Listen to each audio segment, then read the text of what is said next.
give opening remarks. Chef Giggles, please, the floor is yours.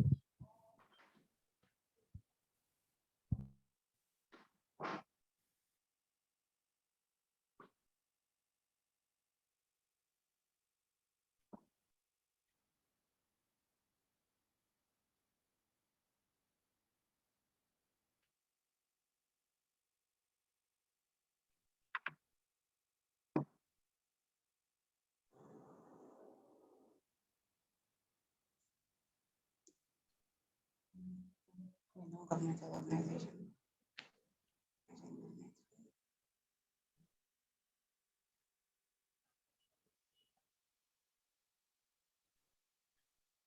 Hello?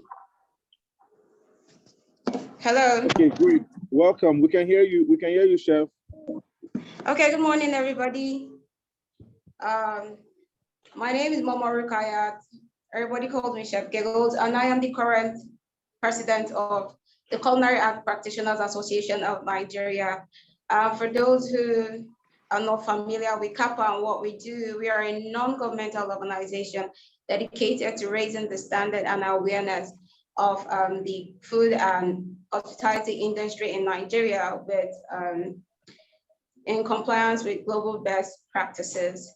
And we are very dedicated to creating a network of chefs and hospitality professionals for the positive movement of the industry. I want to use the opportunity to thank everybody here and the panelists for taking their time out to share their knowledge with us. And I'd like to say welcome again to everyone. Thank you for being here. Chef Gibbs, over to you. Chef Gibbs. Hello?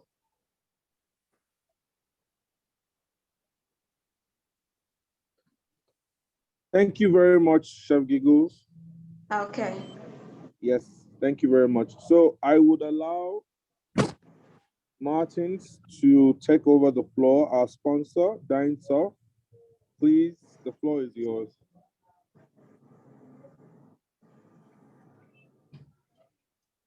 Hello? We can hear you, sir. All right. No, thanks everyone for for being here. My name is Martins, and I'm the co-founder and CEO of DineSoft. DineSoft is a restaurant management platform and marketing platform that helps restaurants to run operations better, acquire guests better, understand their guests better with data, and also able for them to get discovered by diners all over the world. A little bit about me. A senior product manager, second-time entrepreneur. And one of the reasons why this community is like very important or dear to me is like my upbringing and where I come from. So my grandfather was an Italian trained chef, active for almost 45 years. His wife, my grandmother, was a restaurateur in Port Harcourt for almost 30 years. So my brother and I grew up in and around the kitchen, in and around the restaurant industry, in and around chefs.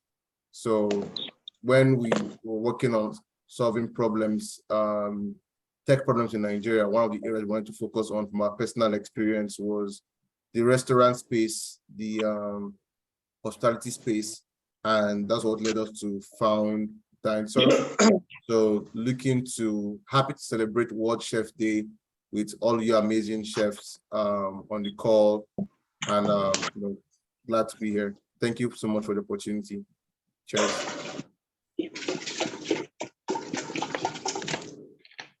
Thank you very much, Martins.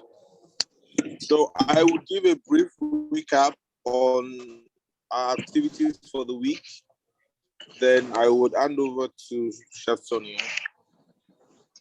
So my name is Chef Gibbs. I'm the Vice President of the Culinary Arts Practitioners Association of Nigeria, CAPA, and I'm super excited to work with every single person here to bring this to life. 20th of October globally is International Chefs Day. And this is a day that is celebrated across the world. And different countries have different programs that come together to make this day an exciting day for the hospitality industry. And this year, CAPA, we decided to make it a sort of grand affair. And we're super excited about all the work that we've been doing. We started yesterday. We have a 4-day program planned, and we started yesterday. Yesterday was our and we also took 4 secondary schools to a culinary school, and we gave them just like a basic introduction to culinary arts, and it was very fun, very effective. We're looking to start culinary societies for teenagers and young kids, and yesterday was definitely very exciting. Today is the webinar that we're currently on. We have a chef's table tomorrow, happening at a private location with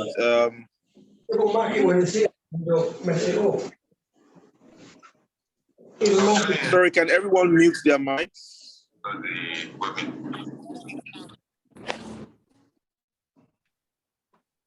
Thank you. Yes, so then Sunday is our last day, our last activity for the week. We have a potluck, and please, everyone on this call is invited to be at the potluck. It's going to happen at La Savannah in Victoria Island, Lagos. Very exciting event. I always like to do a little bit of research to see the kinds of events that happen in Lagos, and I can say that this is one of the first kinds of gatherings for food professionals in Nigeria. We have food professionals from different industries all signed up to be a part of Sunday's event. We have chefs, we have food photographers, food media persons, we have food journalists, we have food bloggers, food influencers, nutritionists. We have different professionals all coming on Sunday, and we have chefs bringing food, hence the potluck. So it's very exciting, and we're looking forward to Sunday. Once again, everyone here is invited to be a part of it. We welcome everyone to join us on Sunday.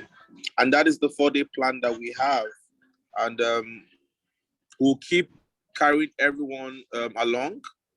Please follow our social media at CAPA Nigeria, and we'll carry everyone along with every single activity that we're doing.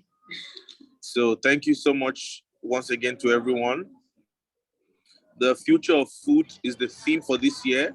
And the reason why we have chosen that theme is because Nigeria is at the forefront of the hospitality industry in Africa. A lot of the global space are looking inward at what we have to do, what we have to offer. And this is time to start having conversations around what we are doing, where we're coming from, and where we can get to. And that is why we're having this conversation with professionals in the industry. And so I would not take too much more time. I would leave the room for Chef Sonia to take over, even as we begin the panel introductions and discussions. Thank you so much once again to everyone, and welcome to the Future of Food webinar. Chef Sonia, over to you.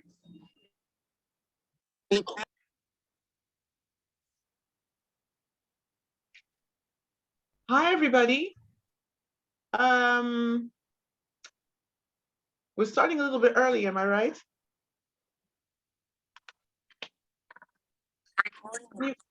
Can you all hear me?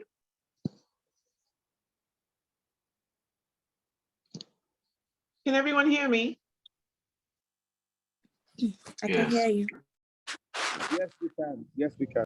Yes, I can. Loud and clear?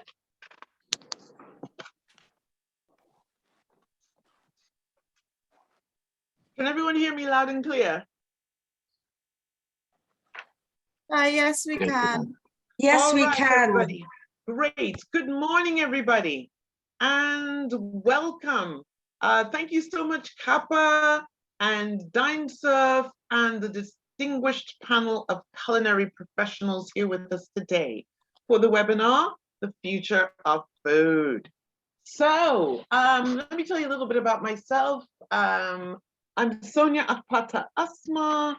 I'm a food journalist as well as a TV presenter, producer, and director of the 10-season, 5-year culinary series, Food Journey, which shows on DSTV channels and Sky TV in the UK. A little bit about my series. It aims to bring the home cook kind of up to speed with food themes, good, healthy produce from farm to plate, and looking at food education as an essential part of life and food entertainment as an essential part of viewing. Today, I'm going to do my very best to moderate this fantastic discussion and keep us to the subject matter. I'll just ask that everybody speak very clearly so we can hear what you have to say, which is all valuable. And we hope that in the next 3 hours or so, we're going to come away 3 hours smarter and definitely 3 hours older. So are there any questions before we get started for me?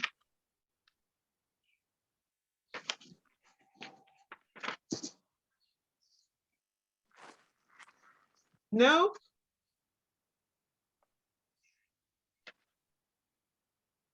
I'll take that as a no. I'm not hearing anybody. Are there any questions for me before we get started? Sorry, Chef Sonia. If all the speakers can please turn on their cameras so that we can see them, the panelists only. Thank you. I only see one panelist at the moment on camera, and that's Mr. Tokumbo Akundayo.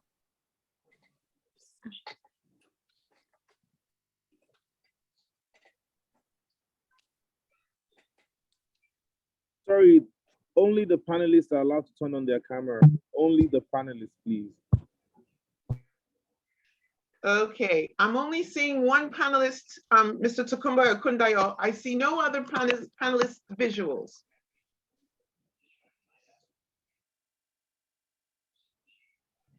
There's Mr. Joel, there's Chef Nick. Do we have Chef Freggs present?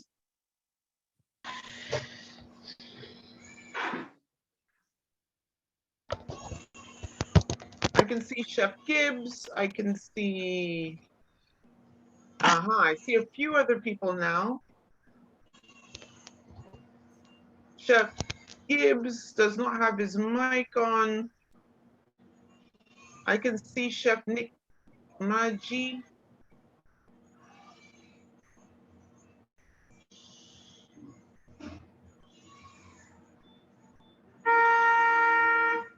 Still waiting for other panelists.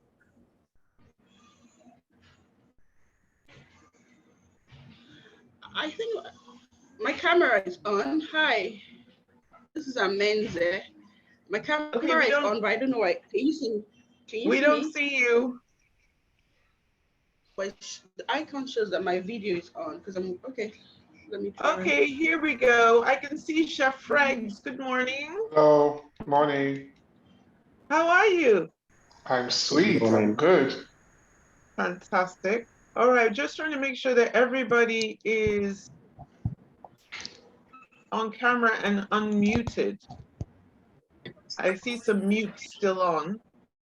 I see a mute for Joel and Hope and Chef Dumebi, muted. Hi, everyone. Hi.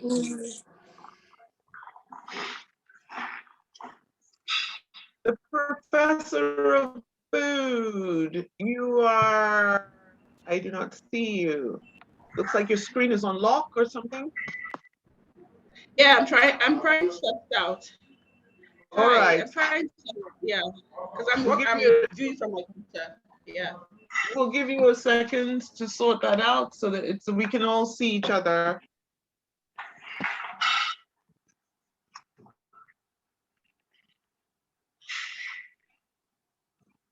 I can see Chef Dumebi now. She's still muted. You need to unmute. Hi, I'll unmute as and when. I don't want background noise. My daughter is running around and yeah. Right. Yeah. I totally get that. Yeah. It's been a long time since I've had little kids, the patter of little yeah. kids. So I can totally understand that. Okay.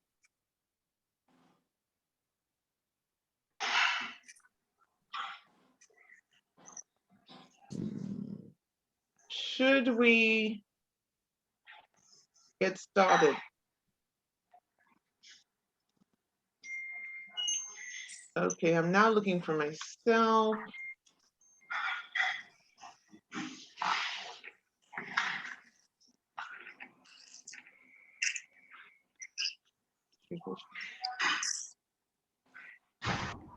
Okay, can everyone still hear me?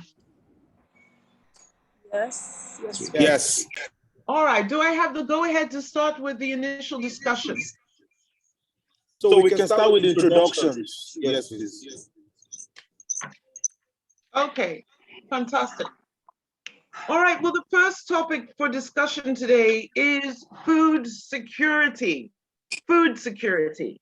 And I figure that to look to the future of food in Nigeria, we first have to start with the forerunner topic, so to speak, in this wide discussion. And that's why we're starting off with food security. And I thought it might be valuable to start off with the definition, as we understand it, of what food security really means. And I'm going to start off with my submission and open the floor. I believe it speaks about the availability of quality, nutritious food in a place or a country or a continent, if you will, and people's accessibility to it. And I just want to open the floor with saying that currently Nigeria spends billions of dollars on the importation of food. And I think, like any Nigerian, we probably are wishing and hoping that we can centralize this and now be producers of more of our own things and users of more of our own product. So the first question I'm putting out there is, what do you see as the main or the worst enemy to the state of the food security in Nigeria? And I'm going to give you a bit of a list. You can speak about COVID, poverty, conflict, governance, climate change. Anything that you feel your experience and your knowledge could speak to enlighten us on your views in these respects: COVID, poverty, conflict, government, governance, climate change. Who would like to start?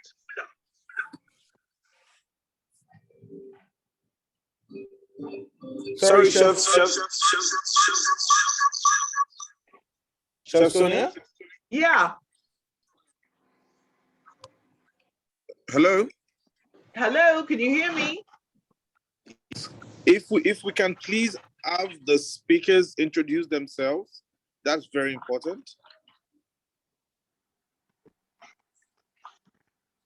We would like each speaker to please introduce themselves and their business. Fantastic. So so before you answer the question, let's do that and then answer the question. And I think it takes up less time.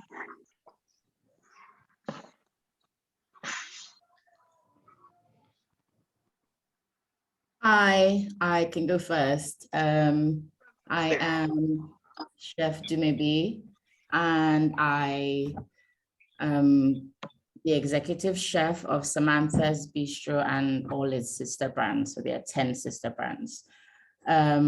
So yes, as a West African, I see this problem a lot. So this topic that we're going on about, I see a lot because I get to go between 3 countries, 3 borders every few weeks.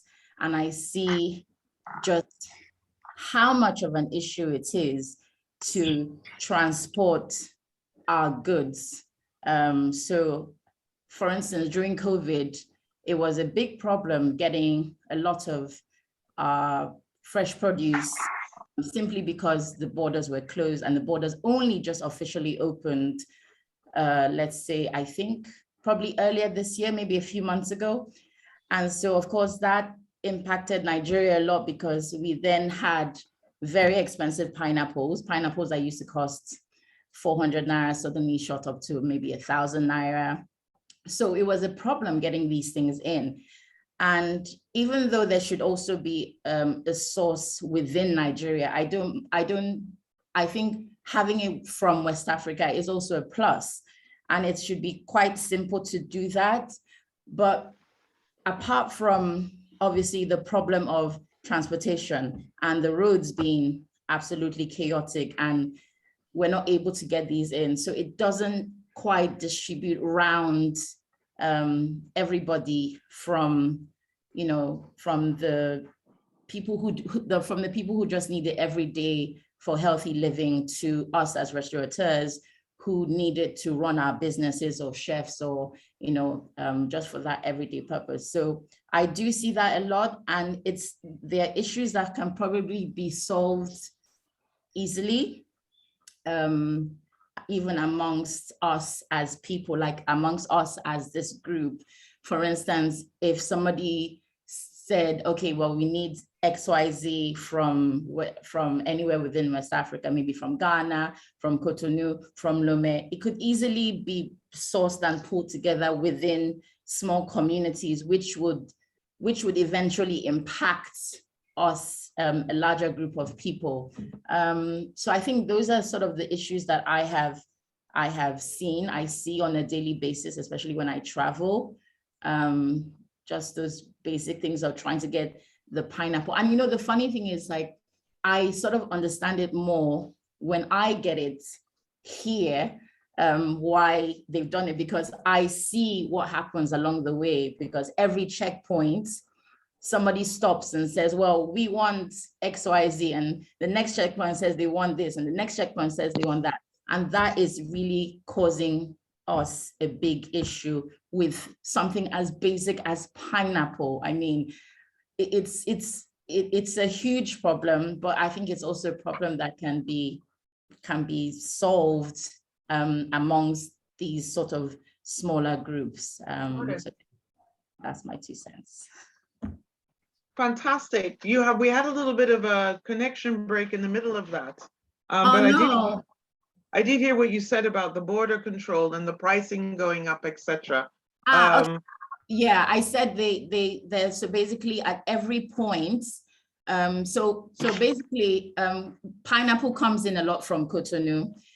So that's why now you would see some suppliers specifically selling Cotonou pineapple. And so when they're getting that pineapple from Cotonou, it's actually really cheap.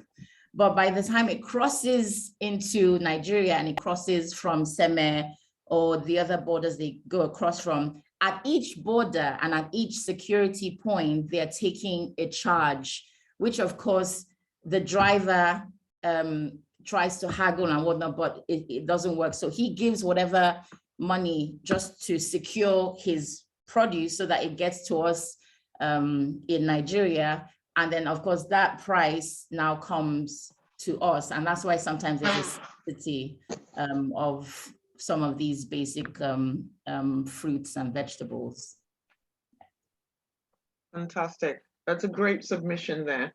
Who would like to go next? Do we have Chef Freggs ready?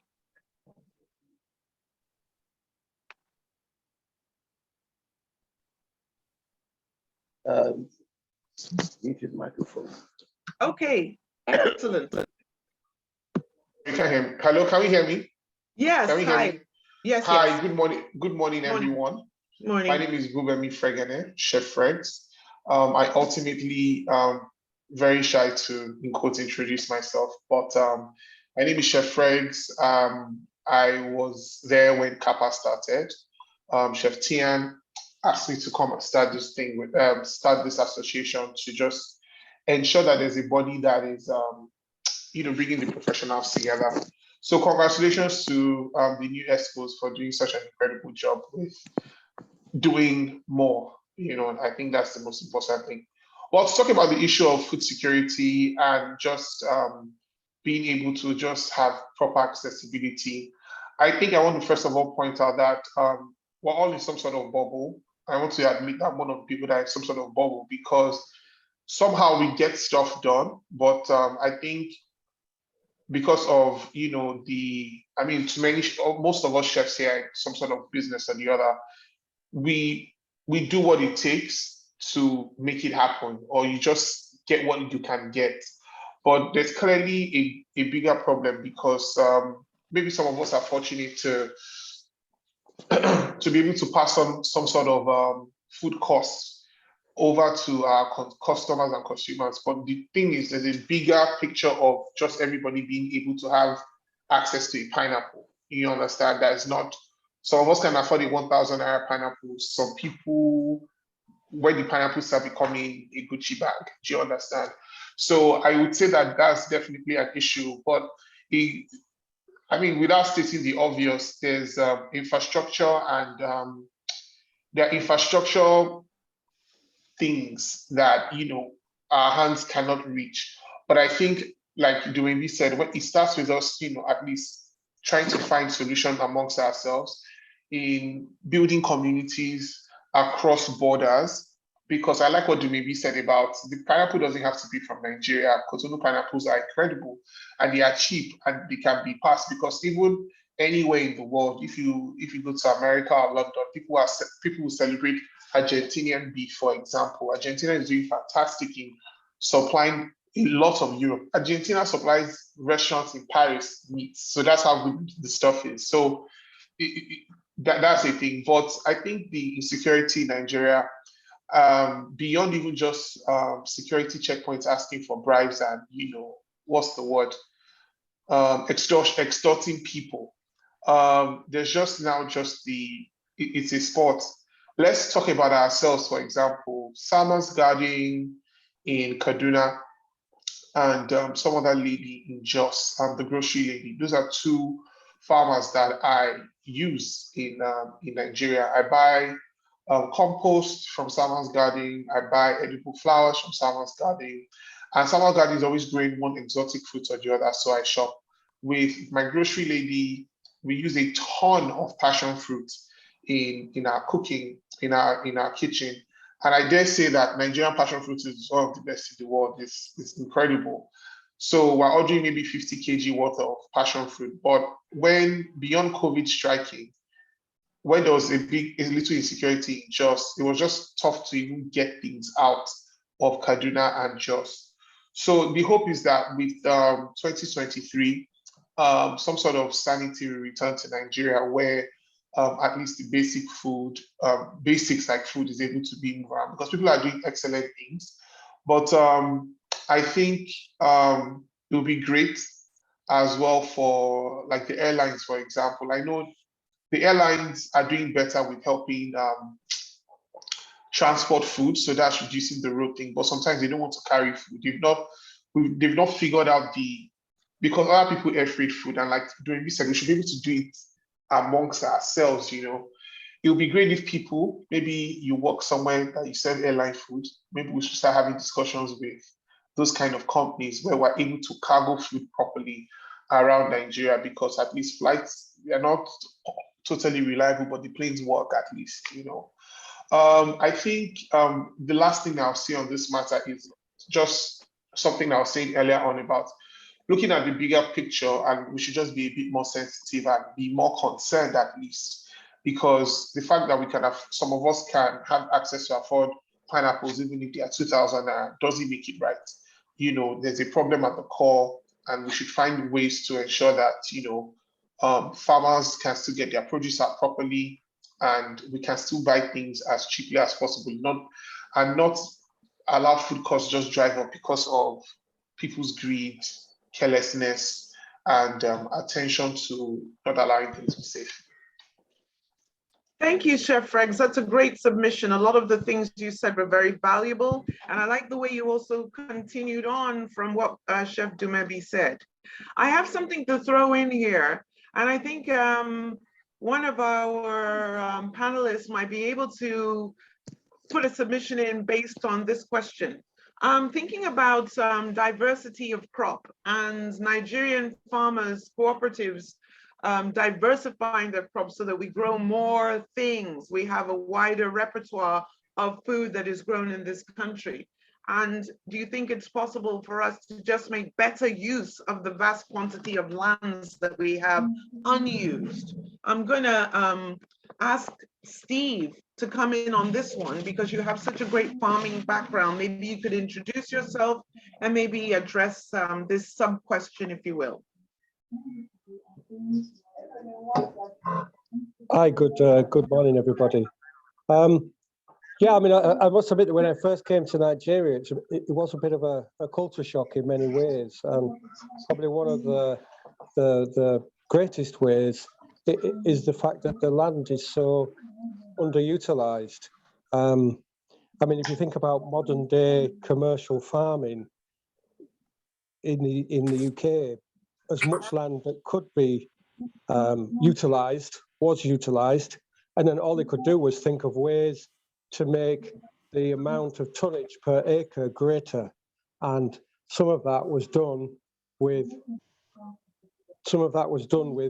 chemicals, some of that was done with fertilizer, with different insecticides and pesticides, and basically they use that to get a greater amount of produce per acre or per hectare. Whereas in Nigeria, the good side of the farming is that most of the produce is still pretty organic because there are no agricultural chemicals to some extent used, which is a good thing. But also a lot of the land is underutilized. So if you think about on UK farms, if you had a piece of land that was wet, you would drain it. If you had a piece of land that was dry, you would irrigate it. So basically every possible method to make it work would be utilized. But some of the downside of that, especially through agricultural chemicals, was if you think you go back maybe in my lifetime, I'm 50 something now, they used to spray paraquat, which is now a banned substance. It is illegal to make paraquat. They used to use another chemical called granoctone. That is now a banned chemical. It is illegal to make that chemical. And perhaps the most recent one was Roundup. And now Roundup is banned in many countries. And also in America, there's a class action that's been taken against the manufacturers of Roundup, basically because it's been found to be cancerous. So there are kind of plus and minuses to both sides. Intensive farming is good because you get more produce and you can feed more people, but there are consequences of that. And somewhere in the middle, there is a balance. Yes, that's very interesting. I like your submission about the fact that we need to use more of our land. Some people's mics are on with.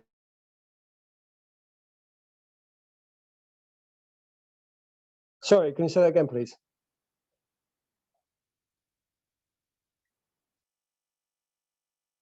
Sorry. Can you hear me? Can you hear me? Yeah, I can hear you now, yes. Yeah, okay. I was hearing some interference in the background, other mics. So I just asked for that some people to switch their mics off for the background noise. Yes, what you were saying was very interesting, especially with concerns to adequate use of lands. Now, I wonder if there's anybody else on the panel who could maybe address this issue of so much land, so little use for agriculture. Who would like to address that? If I may speak, just taking, so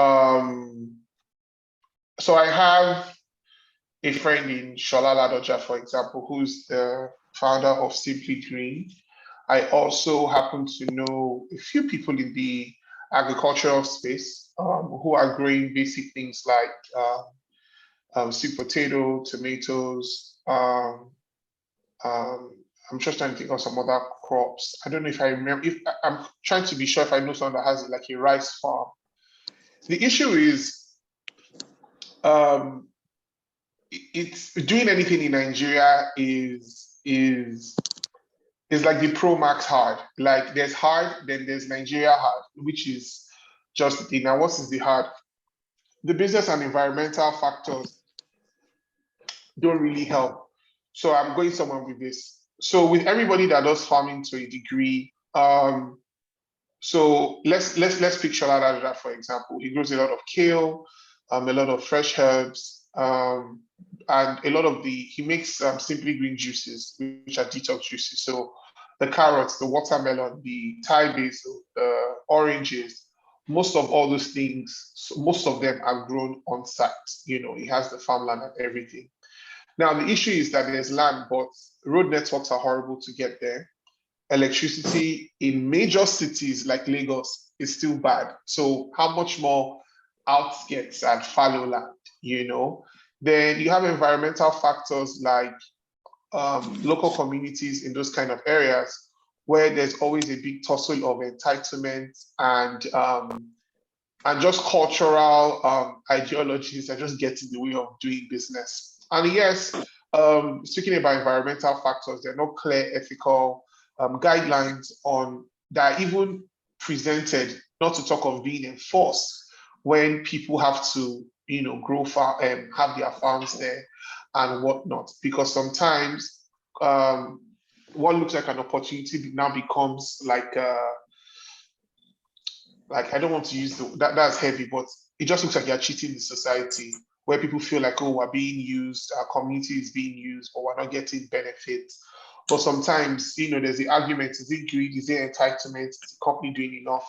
So those are the kind of issues that are being faced. Then also, I suspect technology these days is needed for even better farming. And it's not just, I'm not talking tractors and whatnot.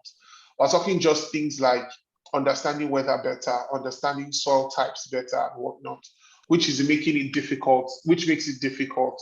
Are there some farmers that are doing just classic old farm practices? Yes, but the expense of, I'm just remembering there's somewhere in Abuja as well. I don't know if anybody, Professor of Food, Ameze, please remind me, there's this popular farm that everybody goes to now. Sugan, it's like they even do some sightseeing and whatnot. Almat Farms. Yes, Almat Farms. Yes, so they have like Almat Farms. I know they have like a big, you know, greenhouse, you know, project that they have going on as well, and they are even doing better too. That's just one of the farms that you can actually drive to. That it's kind of same, but there's even more and more land that you don't have road networks. You know, access there is very limited and whatnot. So these are just the challenges that I find, and that's why I think like going into agricultural business is looking more and more tasking and daunting. But there are a few people that have braved it, and I want to applaud them because it's not easy. You know, people like us, we are just grateful for the farmers that are trying. Amazing the other day on Instagram was showing us a market in Garki where some farmers bring their produce on certain days of the week, I think on Tuesdays and Fridays or something. And Abuja, I find, is one of the middle belt north. We all know that like tomatoes and whatnot come from that side of town already, but really Abuja, Niger State area actually has incredible weather and farmland. But even the people that have the money and have invested and have all the farmland and all of that, I just find that the attention to technology, support from environmental factors, the business factors, just make it, and food is not like, it's not like cream you are making. Cream has a good expiry date of 3 years. Food, the minute it is growing in the ground, its expiry date is running like that. And if it doesn't get to town on time, it's a problem. But in spite, like just to finish up, in spite of all these things again, I would just like to applaud the Shola Ladojas of this world and other people that I know that are in this agro business and the unsung, you know, farmers who we don't even know their names, or we see their produce in the market. How they are doing it, I'm not sure, because against Nigeria, they're still pushing. So I applaud them. But I think those are the issues, some of the issues I can highlight. Thank you very much, Chef Rex. I'd like to move on to Mr. Tokumba Kundayo and just have you introduce yourself. And I'm trying to mediate this so I get everybody to speak. Everybody will get their turn, not to worry. Could you talk to us a little bit, because of your seniority and age here, about how things were more in your time in terms of food security and also in terms of, it's a twofold question, in terms of food security in your younger days, younger Nigeria, and also in terms of agricultural studies, people who actually study this subject of agriculture. Were people more geared towards moving straight from agricultural colleges, etc., into the field, or are we seeing a situation that we have now where you go and study your field, but actually don't really get into that field and you wind up doing something else? Wow, that's a lot of questions. That is a lot of questions. Yeah, first one, maybe, how was it in the olden days? Olden days, are we going back to the 40s? Anyway, let me We're going back to when you feel we should. When, let me say good morning, first of all. And introduce yourself. You've mentioned my name. I've been in the hospitality business for about 30 years. Yes, most of it wasn't here. The last 12 years, I've worked in Nigeria, and it's been a fantastic experience. What I'm really impressed with right now, as I'm sitting here, is the quality of the chefs that are on the panel, that are viewing this Zoom. I mean, it scares me. The quality of chefs in Nigeria have just gone up. Yes, I know that these chefs are more or less like celebrity chefs, and they probably cater for 1% of the Lagos population, and they do a really good job. What I'd love to have seen in this panel, I'll come back to a question with some local chefs. When I say local chefs or cooks, mama put, etc., and get their feed. Because we're talking about food security in Nigeria, and it's about feeding the nation, not just today, but feeding the nation tomorrow, okay? We are not in government. I'm not a farmer. There's only so much I can do to feed the nation. I live in Lagos, and I see Lagos becoming more concrete, less greenery. Therefore, there's no land to do a little bit of farming unless you go to Ekpe and that area. Correct me if I'm wrong, but I'm personally, and I'll probably get shot for this, the worst thing that ever happened to us in Nigeria was discovering oil. If you hadn't discovered oil, we would have carried on developing our agriculture. If some of you remember the pound note, or when you used to have pound notes, there was a picture of a mountain of sacks of things in the pyramid shape. That's what farming was about. In the 70s, we talked about Operation Feed the Nation farming, you know. But what's happened today is that everybody wants to go to university, everybody wants to work in oil and gas, everybody wants to be a banker, nobody's interested in agriculture. Even a majority of us, majority of our parents that came to Lagos came from villages and farms, etc., and didn't really go back were not interested in farming anymore. I don't know what's going to happen tomorrow. I don't have a glass ball, but I like what Stephen, the chap that came from a family of farmers, said that there's so much land in Nigeria. There's so much quality land. I'm told Jos is a great place.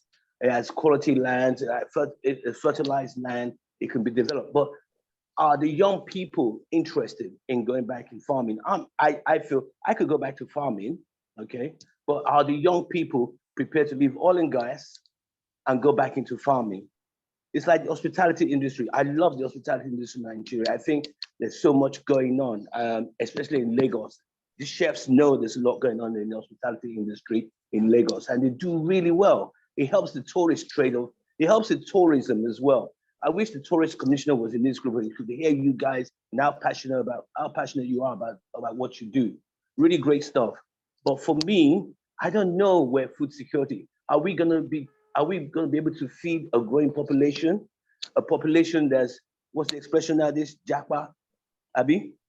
That's leaving and they're not interested in working in Nigeria. That was what it was like in the 60s. Yes, I'm a 60s child.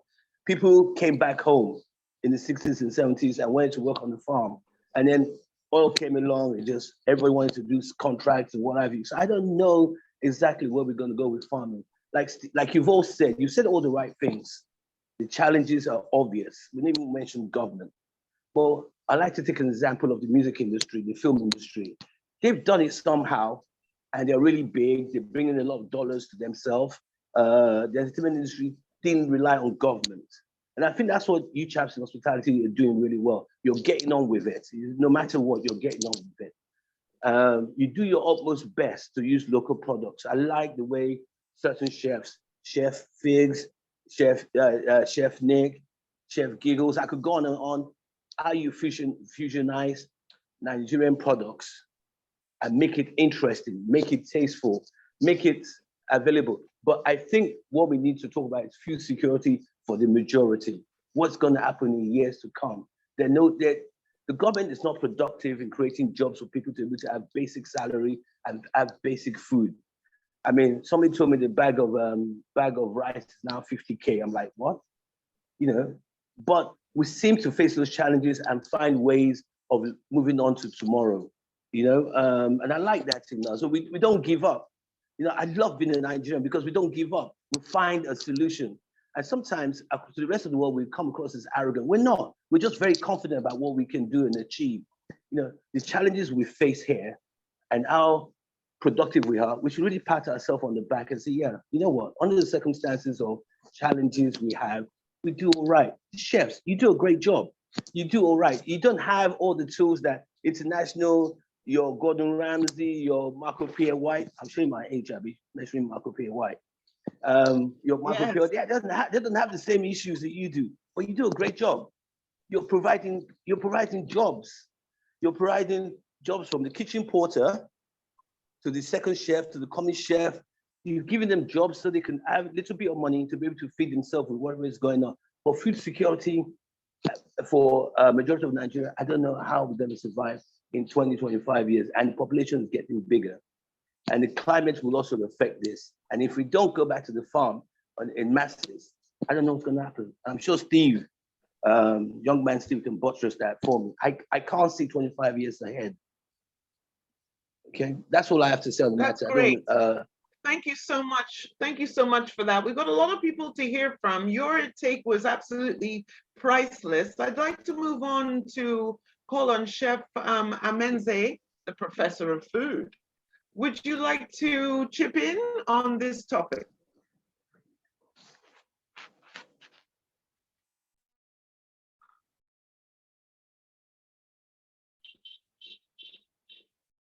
Chef Amenze, are you there? Hello? Okay, we're looking for Chef Amenze. When in the absence of her for the moment, let's move on to. Can you hear me? Can you hear me now? Yeah, are you there? Fantastic, yes, we can hear you now. Excited to hear your submission. Fine. So let me build on what First introduce yourself, yes, honey. So I listened to what Introduce yourself. Hello everyone, my name is Amenze. Yes, my name is Amenze Okeke. I am popularly known on Instagram as Professor of Food because I have a digital platform where I work with a lot of food business owners in Nigeria and neighboring African countries. Part of what I do on that platform is to educate them around practices that help them succeed in their food business. At the same time, we also engage on issues around assessing food for production for our businesses. Besides being the professor of food, I'm a chef. I trained as a chef in South Africa. And I also studied the science of food in Unibank. So that's why I call myself the professor of food. So to build on what the last two speakers have said, somebody said, why is there unutilization of land in Nigeria? I think for you to be able to use something, you have to know how to use it. So a key part of the key problem for underutilization in Nigeria is because many of us do not know how or what to use the land for in terms of planting food, in terms of food production, in terms of what we should plant and how we should plant it. You know, if you even look way back, which now builds on to the previous speaker, way back to the 40s and 50s, our forefathers were farmers, but largely because it was for sustenance and not for commercial purposes. So it was first to sustain their families, and then excess would be sold. So even the way we have farmed in years past in Nigeria was largely for sustenance and not commercial. If you look at other African countries that have made, that have really grown their agricultural sector, places like South Africa, food security is not a problem because agriculture is big business. In fact, there's a general language in South Africa. If you say I'm a farmer's kid, like my father is a farmer, it means you're wealthy, because agriculture is big business. So I think that for us to get to a point where we say we can assure food security for many Nigerians, the masses and all of that, we need to start educating people on the opportunities in the agriculture sector. We also need to build capacity of different groups along the value chain on how to use what to get what, like in terms of our land. There's also the issue of machinery. We do not have the machinery to cultivate the land at a commercial level is either not available or it's too expensive to get. So even if people like my peers or people like and me who are interested in doing this in Nigeria, when you think about the cost of running a mechanized farm in Nigeria based on government policies and all of that, you get discouraged. I also think, just like the last speaker said, labor is also a key issue with a lot of Nigerians, young Nigerians living, yes, out of the country, but even urbanization from villages to city.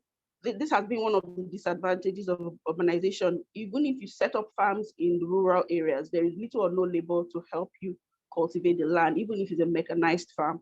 So urbanization and migration is something that we also would blame for the issues we have with food security in Nigeria.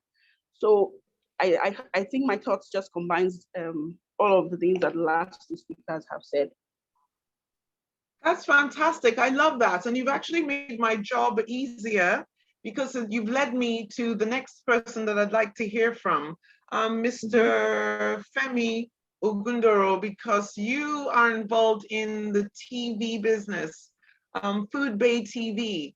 And what I find interesting is everything that Chef Amenze has said can be translated in the media. I want to hear from you specifically in terms of your food TV spectrum. Do you feel that the submissions on agricultural education can be translated as content for schools and the general public on your platform? Mr. Absolutely. Femi. I mean, good morning, can everyone. you introduce yourself again for us, for the benefit of everybody who's now with us publicly and on the panel, and you can address the question. All right, my name is Oluwafemi Ogundoro, the CEO of Food Bay TV. Food Bay TV pretty much is a platform dedicated to African food and lifestyle. And our focus is ensuring that authentic African food or cuisine is first accepted by Africans, consumed by Africans, and then, exported in terms of the narrative so that we can have it on the world food map. We don't believe that we should continue to seek for validation from the foreign guys. We feel it's time for Africa to look inwards, and then you can do whatever you want to do yourself. We don't need a seat at the table anymore. We are creating our table because we believe that we have more than enough, to be able to sustain and feed the world. So going to your question, just saying a few things about food security. I mean, this is the major topic, but I would try to break it down. I mean, a lot of the speakers before now have said a lot in terms of the challenges. I will probably touch on that. Another challenge that I see, because if we're speaking about food security right now, we speak also from the perspective of chefs and the role they have to play in it. So if I go back, because we're talking about the future of food, but if I go back to where we're coming from, just like Professor Fu just said, that it was pretty much farming was subsistent. It was for us to survive at the time. And where we are right now, in addition to everything that have been said by the different, speakers, I would tell you that one major challenge, Nigeria, so I'll start to focus on Nigeria now.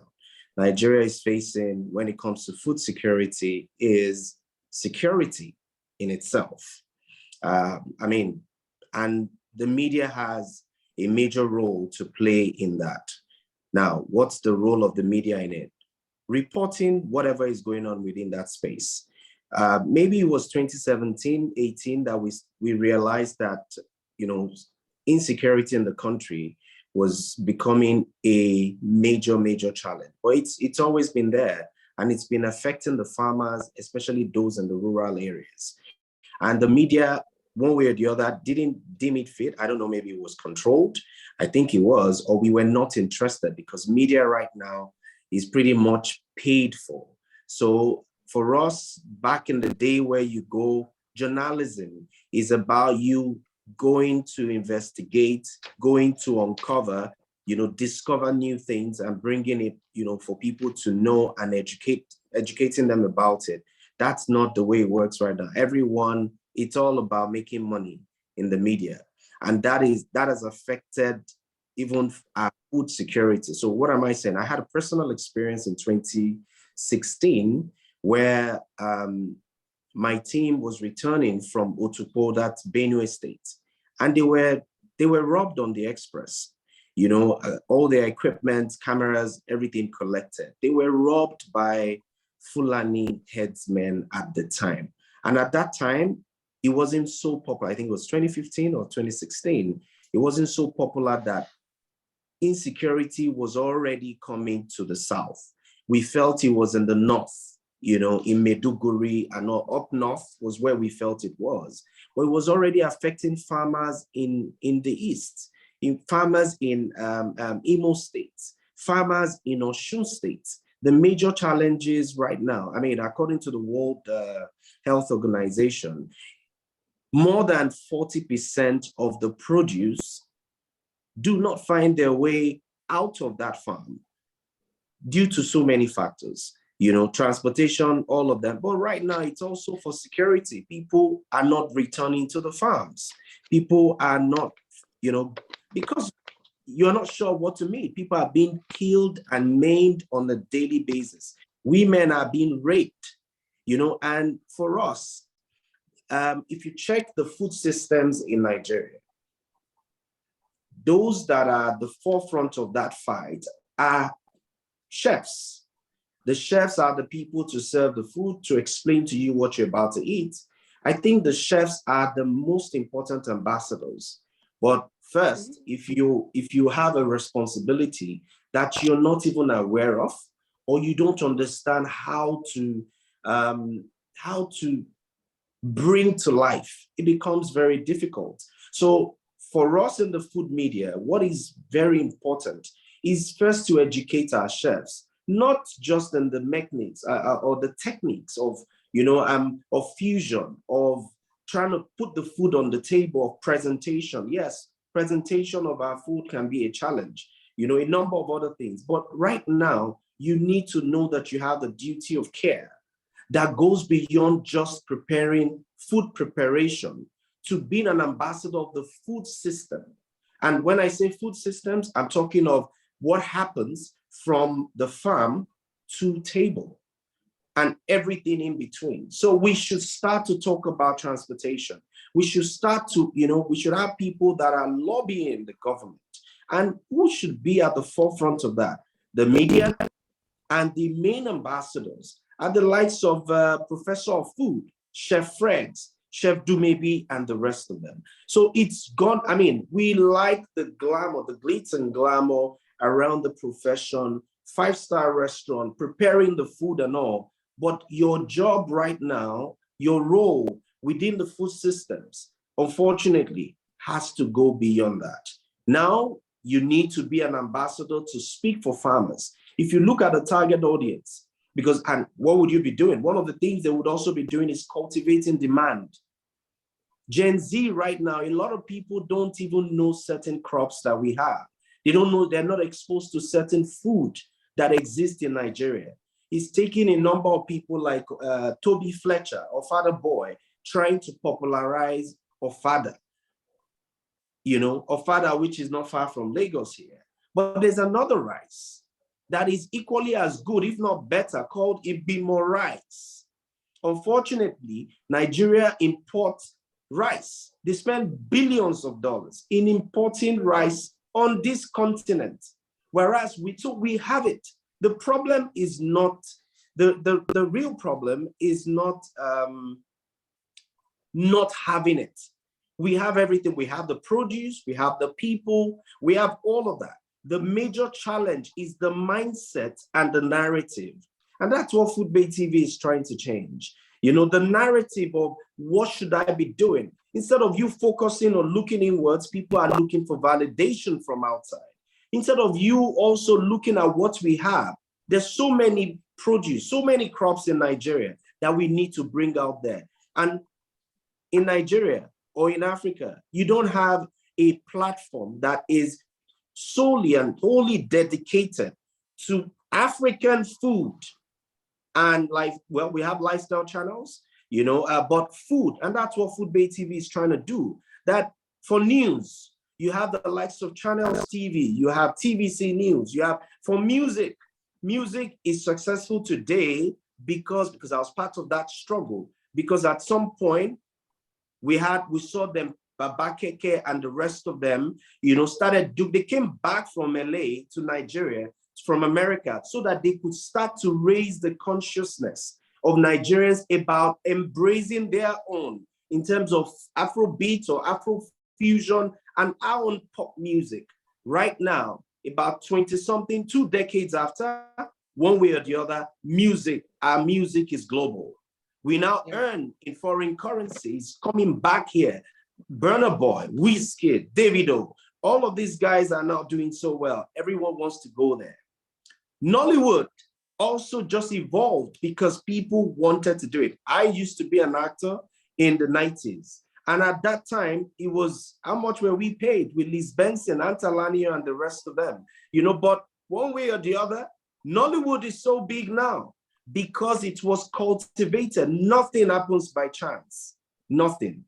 So for food space. Thank you very much. I'm going to have to cut you off. I'm going to have to cut you off slightly because of time and because we've got some other people to hear from. But one thing I would like to congratulate you on, and thank you very much for in your submission within it, was the way you're speaking with passion about the Nigerian commitment that we need to have for ourselves. You spoke about conflict, which I think was one of the things that I needed to hear about as well.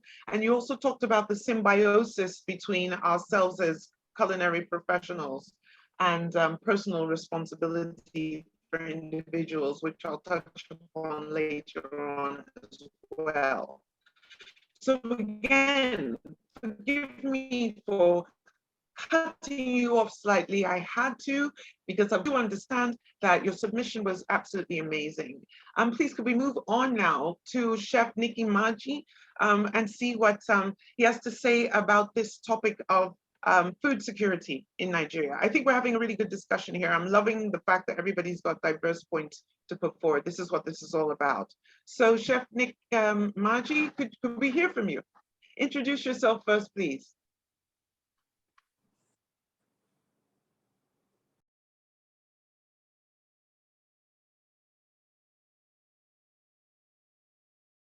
While we're waiting for Nick Maji, I would also like to ask if we could have the spelling on Mr. Ogundoro's name changed. I believe it's Oluwafemi, and there's a P in there.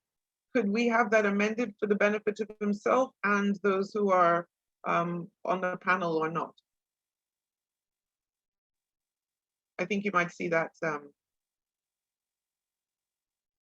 there on the screen.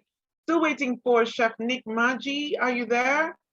If not, I believe we should just reopen the floor for any sort of last statements by anybody at all on this subject of food security, and then we can move on to the next.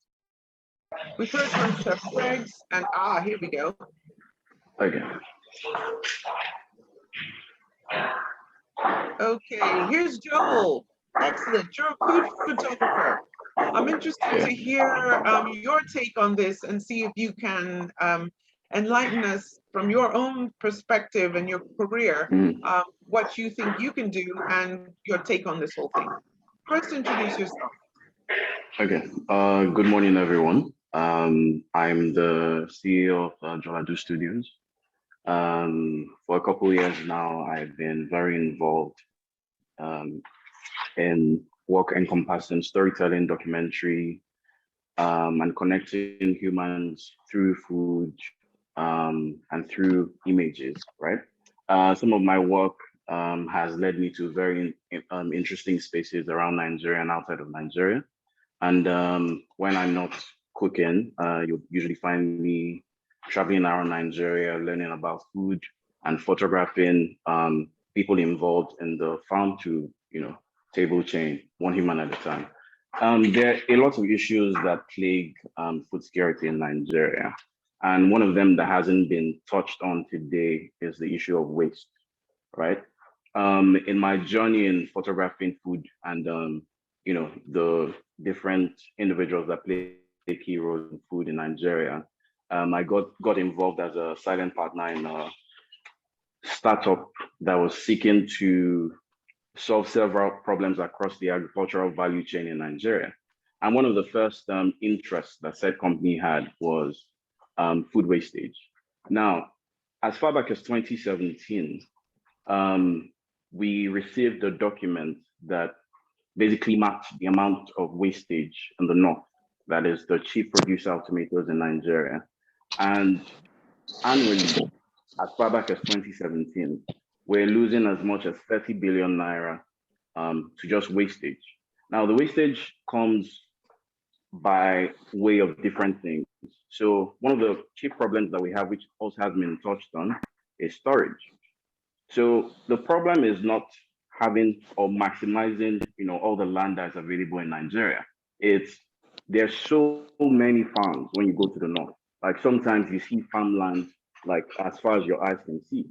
But come harvest, after these people struggle to sell for a variety of reasons, say off-takers not being able to come to access their farms to buy the produce off of them, most of the produce, because it's not sorted properly, so it's not cleaned. Let's use tomatoes as an example. So tomatoes usually are staked, right? That is, you twine them around the stick so that they can grow and they do not touch the soil. The north is very hot. And so what happens is, if you do not stake your tomatoes properly, some of the tomatoes start to touch on the floor, right? Now, the most popular variant of tomatoes in Nigeria is largely, it has a very high percentage of water, largely 70% of water, right? Now, once it starts to touch the floor, the northern grounds are very hot. The cooking process starts already on the farm. You have microorganisms, latch onto the produce on the farm, and before they get out of the farm, there's no crop sorting done. There is no cleaning done, to stop the process of the microorganisms decomposing the produce. And then you squeeze them into rickety trucks in baskets that push down on the produce. And so you're further decomposing, the produce that's available. And by the time it gets to places like Lagos, a lot of the produce is not at optimum quality. Now, while you and I are sleeping, representatives from large supermarket chains like ShopRite will go to the market around 1 a.m., 2 a.m. and buy what is supposed to be prime produce. And what is left that you and I get to access from mile 12 is not really optimum. So one of the issues we should also be thinking around is the health and nutritional challenges around our food. So what are the things we're trying to do to stop those problems? What are the chefs talking about to process some of these produce so that we're not dealing with as many problems with decomposition with our food, or food not being of optimum quality. Another issue that we should be focusing on is the economy. One of the issues why it is a big challenge advancing farming in Nigeria is that Nigeria is largely a sachet economy, right? there's all these advances, there are bells and whistles in certain areas, and we think that people are doing very successfully in Nigeria.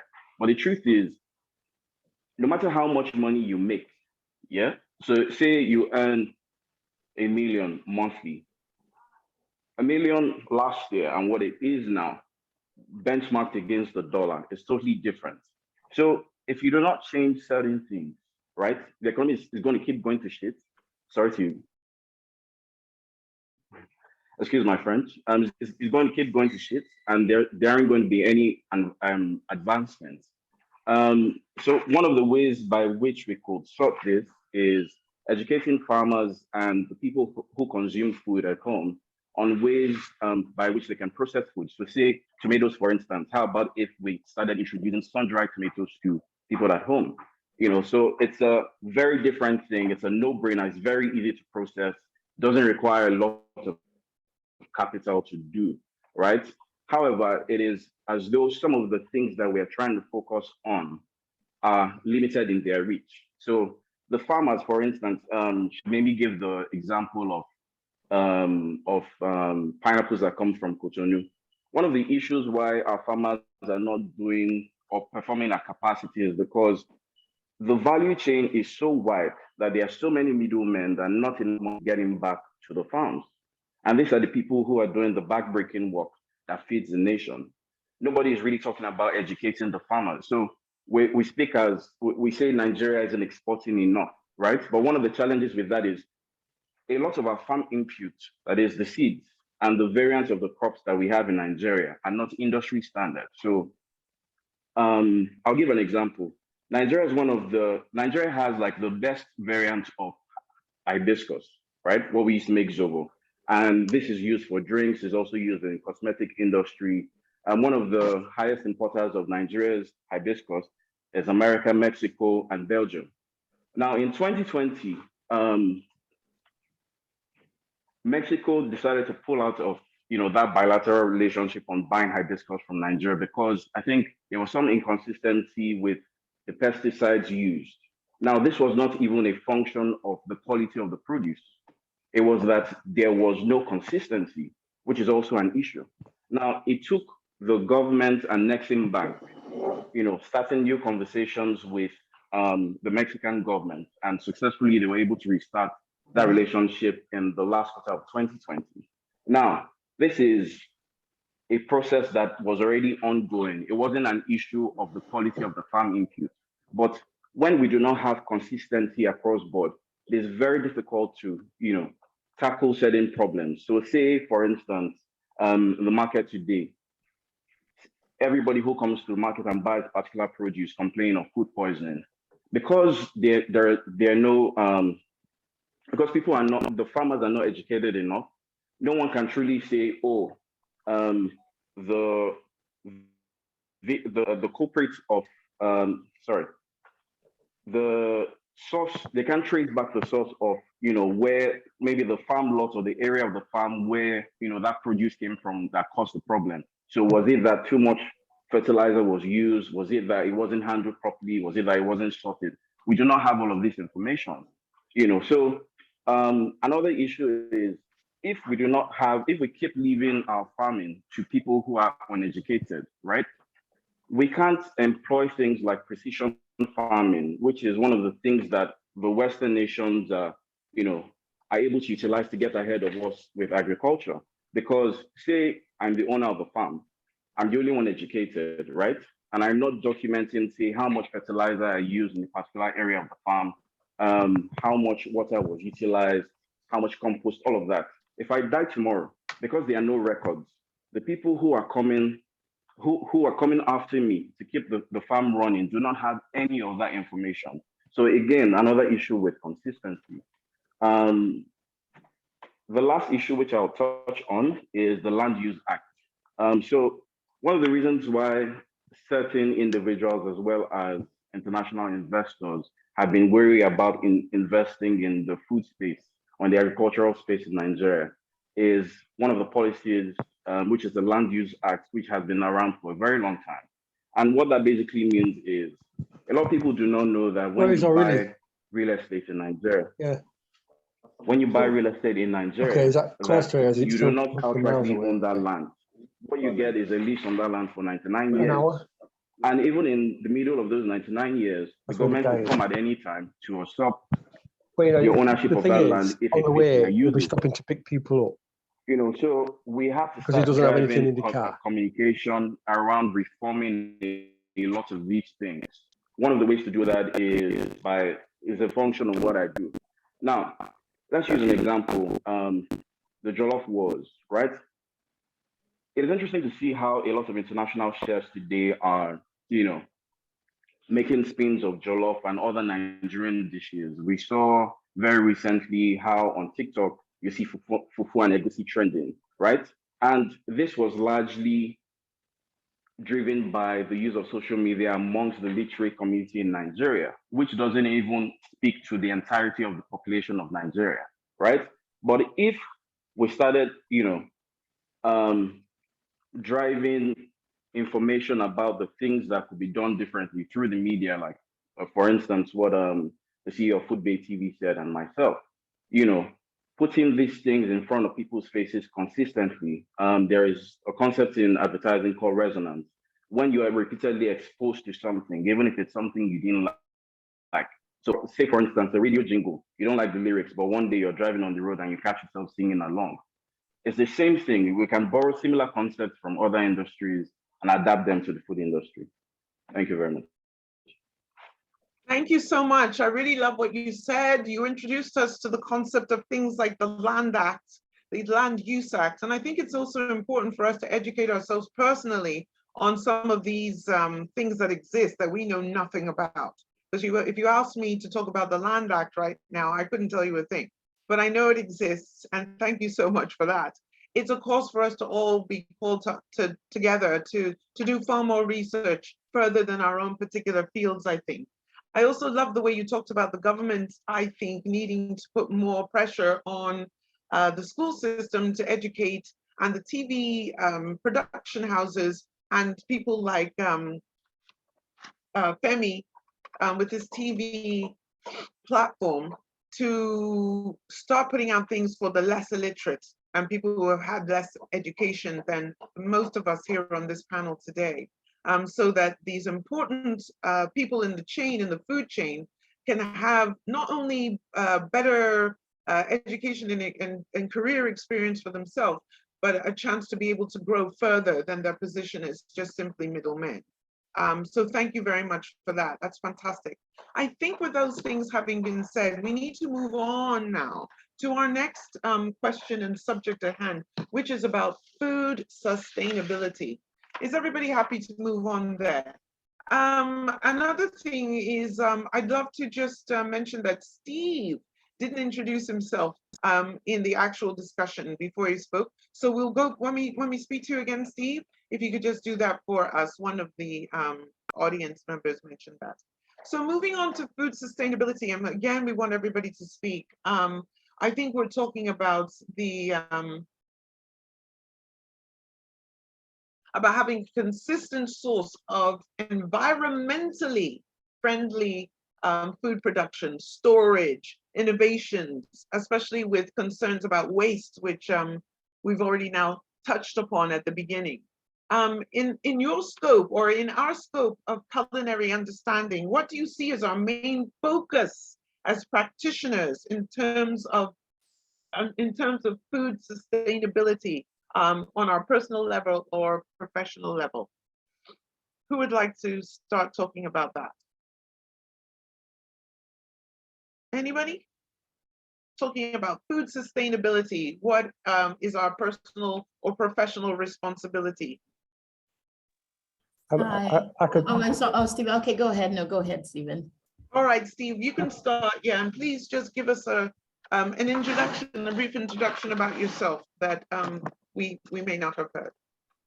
Okay, my name's Steve Curtis. I operate a small holding here in Nigeria, and we kind of craft specific products, mainly organic or pastured, combining old school farming techniques with modern technology to create a product. There's a lot more natural, a lot more healthy, no chemicals, but still kind of allows us to make some money out of it. It's got to grow quick enough. So that's basically what we do. The company's called Oaken Organics. And to answer your question, I think on sustainability, there's a few things. Some years ago, TEDx did one of their presentations, and it was a woman from Uganda, and she had a process called integrating farming, which is basically what we do. So I was very interested in it, and to kind of be very short about it, what you're doing is you're using the waste or byproduct from one set of animals to feed another set of animals. So let me give you a few chains. So basically, you have pigs.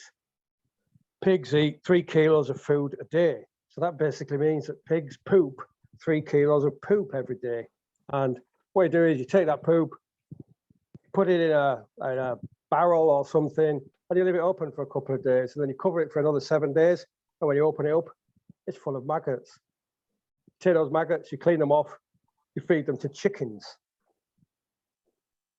That link allows you to do two things. One is maggots are 98% protein, and they have a complete amino acid chain.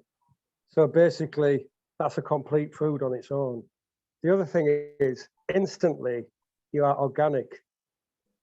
One thing that a lot of people miss, and I'm sure it's going to come up later in this program, is if we use plant-based products, most plant-based products are based around soy.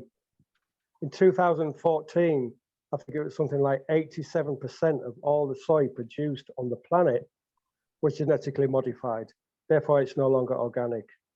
So I think to some extent, what I'm trying to say is some extent of sustainability. I think, with all due respect, when I hear the people talk about farming in Nigeria, you know, they're talking about importing 500 tractors, 200 combines, XYZ technologies. I don't think that's going to happen. And obviously, I don't know that it's happened like that in any other country. Perhaps the only way it would happen like that in Nigeria is basically if you subcontract all that land out to China, but then probably all that produce is going to go to China as well. So to give you an example of my own pet, my dad, he started off with a farm he inherited from his granddad. That's 6 pigs. By the time he stopped farming, he had over 3,500 hectares of land. That's about 7,500 acres.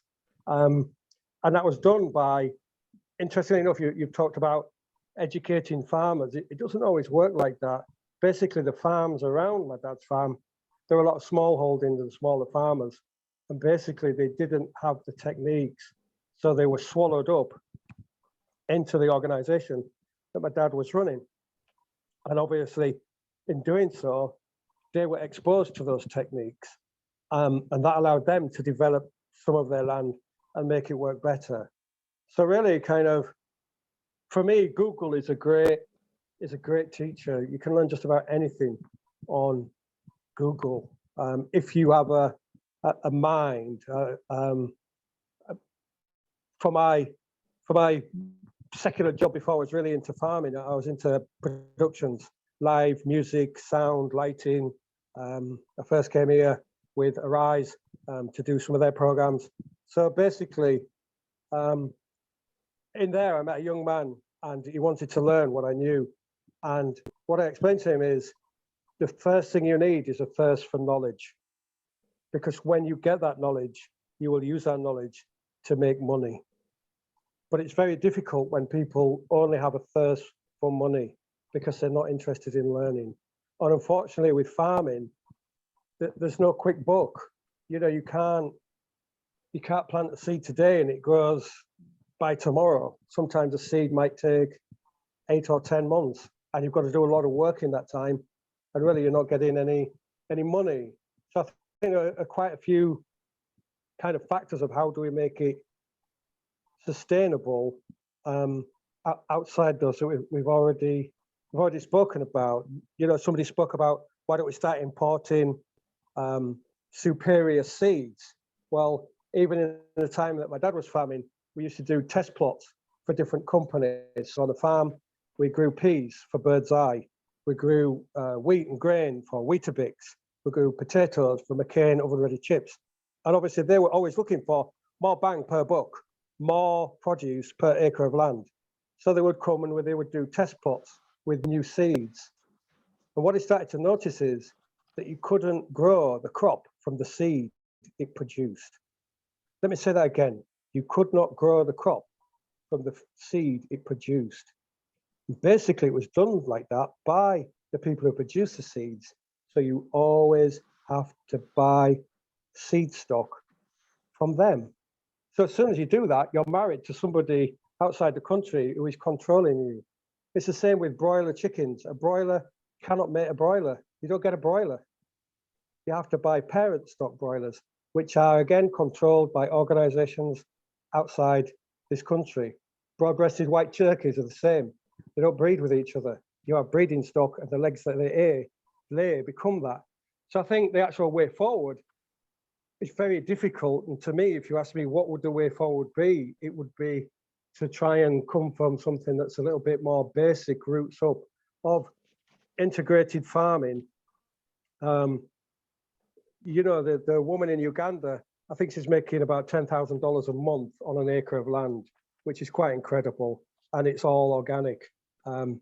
And she also has a biodigester, and basically she makes her own gas to cook her products. So it's all kind of integrated. And what I would suggest if people have time is, I don't know how we could get the link out there to them, but I'm sure if you put in TEDx farm in Uganda, you'll actually see that woman and you can listen to that. And it's quite an amazing display of how somebody has really tried to make it work.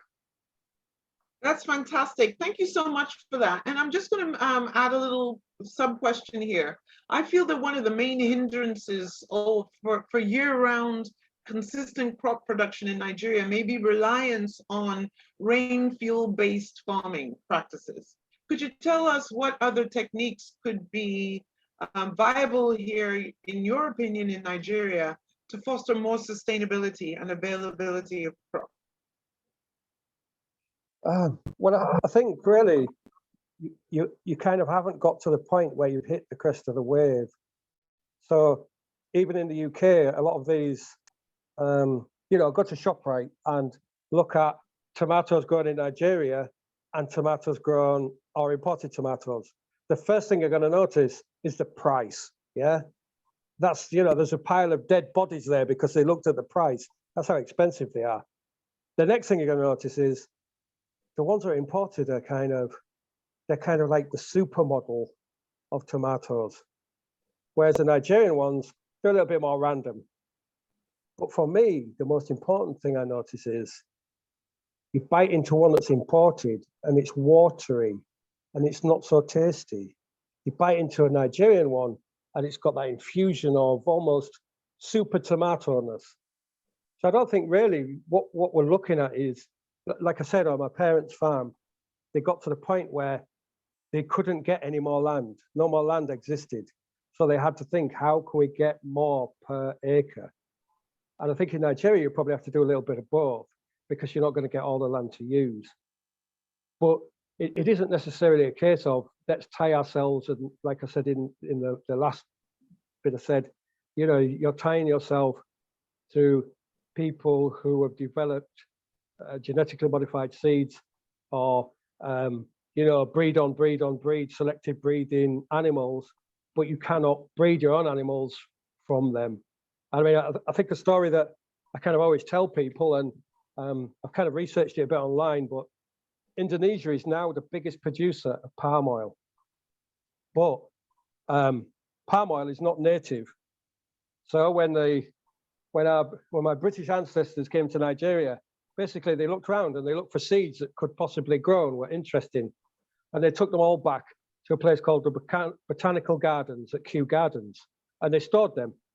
And so people came from, I think it's Indonesia, and they said, you know, do you have any seeds that you think might be good for our climate?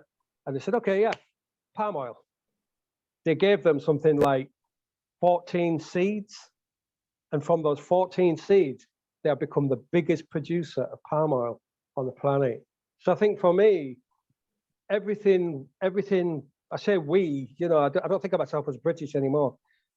Everything that we need is here. It just kind of needs a bit of thought process to make it work so that we could build up to that cresting point. And in fact, when we get to that cresting point and you're thinking about exporting, the export value of organic produce is far greater and the demand is far greater than it is for something that's genetically modified. So even in our own business. So even round up for us. Pardon? Round up for us, please. Sorry. So even in our own business, we grow small numbers, and you know that we're not producing super pigs, we're producing pigs that hit weight, but it takes a little bit longer. But then we might take that pig and we might cure it. So to give you an example, you could go to ShopRite or Spar and you can buy pork for 3,000 naira a kilo. Or you could go to the same place and you could buy bacon for 14,000 naira a kilo. The question you've got to ask yourself is, what do I need to do to transform that pork into bacon? Because that's where the value chain is. So even in the UK, the farmer doesn't really make the money. He makes money, yeah, correct. But he doesn't really make the money. It is, you know, my parents' farm, it's the bird's eye people that harvest those peas.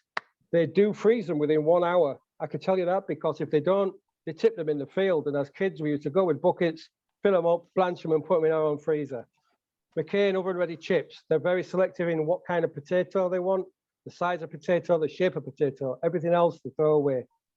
So what I'm saying is sometimes a kind of, we've got to think, where's our market and what can we do to get there? Because I don't think this massive influx of farming implements and tractors and everything like that, I don't see where that is going to come from. I think it's something that's going to be a lot more kind of organically grown, if you pardon the pun, in Nigeria itself. And as people get these techniques and they grow larger, they're going to swallow other people into them, and it's going to move forward. But as with everything, you know, you need somebody who has a clue in the beginning, or else otherwise, you know, it's just a blind man following a blind man. All right, Steve, thank you so much for that submission. I'd like to move it along now and ask the rest of the chefs on the panel specifically the same question. What can you do individually in your own profession to foster sustainability, whether it's your personal approach to your practices in your kitchens or just your general ideas? Can we go and start with Chef Dumebi and move from there to Chef Freggs? Yeah. Chef Dumebi? Hi. Okay. I mean, so luckily I was fortunate enough to do this UN food sustainability course I think 2 or 3 years ago. And there were a lot of fun things that they integrated into the program. And so basically simple things that anybody can do. And I try to train not just my staff, like tell my customers, my family, like anybody that cares to listen, is when you use your vegetables and everything, don't just throw it away, but it can become something. So, and that's with plantain, for instance. So I basically have a home of rabbits, chickens. We grow a lot of things in our home in Lomé. And so if I get a bunch of vegetables, avocados, plantains, anything, or I go to the little point where maybe the farmers have dropped off some goods, I will always get the basket of vegetables they've tossed away as rubbish to feed our rabbits and chickens and everything. But when I'm cooking, I have a whole approach to everything. So use the whole tomato. Don't cut off the top of the tomato. If you're blending it, you can always blend the whole tomato. It's not going to go to waste. You can turn that tomato, the tops, you can turn it into something you use for a quick sauce. You can turn it into a relish. Avocado, you can use your whole avocado. You can use your skins for your hair products, for your face. You know, you can do so much. And like Stephen said, it's just having that thirst for knowledge. Go on Google, you know, I'm probably like 80% a vegan, and I really rely on like plant-based foods. And I'm always looking for interesting ways to use the locally produced, like anything, vegetables, seeds and things like that to create other things. So for instance, we make our own milks. All the milks we use are Samantha's, except people who really want full cream milk. But we make everything else. And so we get soybeans, we get tiger nuts, and we don't even throw that shaft away. We produce the milk, and after that we use the shaft and we use it for other things. We use it. We have a bakery as well, so we bake with the shaft. Even when you blend apple. So those are the little things that everybody, each and everyone can do. And you don't even need to be a chef. You just need to be somebody who loves and appreciates produce and respects produce and knows that, well, it's an important process for a farmer. Like Stephen said, you can't just put the seed in and then the next day is out. So at least let that fruit or vegetable have the maximum life it can possible by using the whole part of it, even the parts that you would normally throw away. Like when you grate your carrots, instead of throwing that part away, just, make a quick carrot cake. Or when you blend your smoothies and you get the shaft that's coming out, you can use that and add it to like watermelon smoothie just to give it more bulk.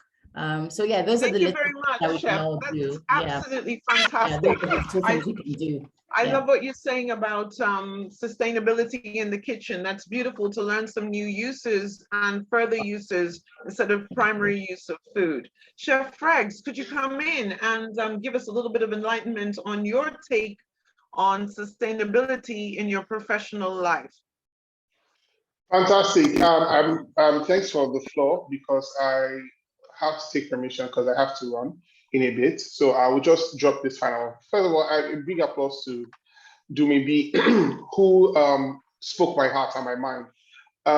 Let me quickly touch on the fact that I've been very bothered in my own kitchen of ensuring that I'm actually instilling sustainability values, because as business owners, we're very passionate about business structure, making money, and doing those things. While those things are great, I just think because of the core of who we are or what we do, is like a doctor who wants to make money, but is not ethical in his behavior in ensuring that, giving them medicine that can, cure them in the now, but cause further problems in the future. Anyway, so please, everybody should listen to what Dumebi said. Try and reduce waste in your kitchen. But sustainability also as well, I want to give it in quotes unpopular opinion here. I think sometimes sustainability, I don't want us to be too pretentious about it. If you feel like, I don't want any chef around here feeling like maybe their line of work, and I don't want to sound defensive, but maybe your line of work or the kind of clients you have or the area of the business that you're in, maybe what is around you is not what you need. How sustainability can affect you can still remain sustainable is even wherever you are sourcing your produce or your technology or equipment from, just ensure that it's helping our own ecosystem. So let me explain. So if it is blessing in Nigeria, let me put it like that, if it is adding value to our economy and it is making business sense so a friend of mine who used to make teas, because of how the dollar was going up and whatnot, it wasn't making financial sense for them. So they had to, figure it out, refigure things out. So, but for you, your business, maybe things are still working, even if the dollar is going up and your ecosystem is still affording that. But what you should just make sure is sustainable is that the Nigerian ecosystem is still benefiting from your business. I think there's another angle we need to look at sustainability from. Also, when you also say sustainability, I think yes, the chefs are involved and whatnot, but please, the people that are making produce, when we interact with them, let them understand that if we want to encourage our ecosystem, people should just add a bit more value and a bit more excellence to what is being done with the produce and whatnot that they make available. I would also say concerning sustainability that we should not just say that we should be about it. I think some days again, there's this, I don't want to say divide, yes, we're championing Nigerian produce and want to support Nigerian farmers. But sometimes I find that it is a cute speech to say online, it's a cute speech to give when everybody is having dialogue. But the reality of things is that we go back and just do status quo. I want us to be very active, and I'm speaking to myself first. I want us to be truly active, and we can start with one thing. I don't want anybody on this webinar to feel overwhelmed, like, oh, Chef Dumebi is making her own milk. Yeah, I'm not doing well. Start where you were. Dumebi has been doing this thing for forever. I mean, we lost track, you know. Someone like me, I've been doing this thing for 12 years, you know. So start from somewhere. Pick one aspect that you feel like you can contribute to positive sustainability of food. And it's very simple. Don't overthink it. How can we use what we have and keep it going? That's how I think we should think about it. So I hope everybody has gotten something. I'd like to thank everyone that made this webinar possible. I unfortunately have to dash. Food Journey was really nice talking with you again. I remember meeting you for the first time at the dinner. To Mr. Kundayo, you were brilliant in your submission. It was really nice to connect with you. So well done to Gibbs, Rukayat, and shout out to the Salted Caramel of them all, waiting to have his turn to speak. And to everyone, Dumebi, it was really good. Maybe you're doing too much. I don't know how you have 10 brands, but congratulations to you. Good. Well done, Thank everybody. You very much, Chef Cheers. Frank. Thank you very much. Sorry that you have to leave us. Thank you very much for your submissions, and we will be watching. All right. Take care. Call me. Bye. All right, Joel, I want to come to you because there was a question I asked earlier, and I think that you might be a person to address this. You seem to have quite some knowledge about the farming process, Joel. And what I'd love to ask you again is, what is your take on the type of farming that we do here in Nigeria, which can be largely a rain-fueled cultivation? And I'm just thinking that sometimes you're looking for tomatoes, they're not there, they're not in season, or it's not tomato time. Why do we have situations like that in our country? And what kind of methods of farming do you feel we need to introduce more in this country and across Africa, to Nigeria specifically, to foster more sustainability of crop? Okay, so very good question. However, Nigeria is a very interesting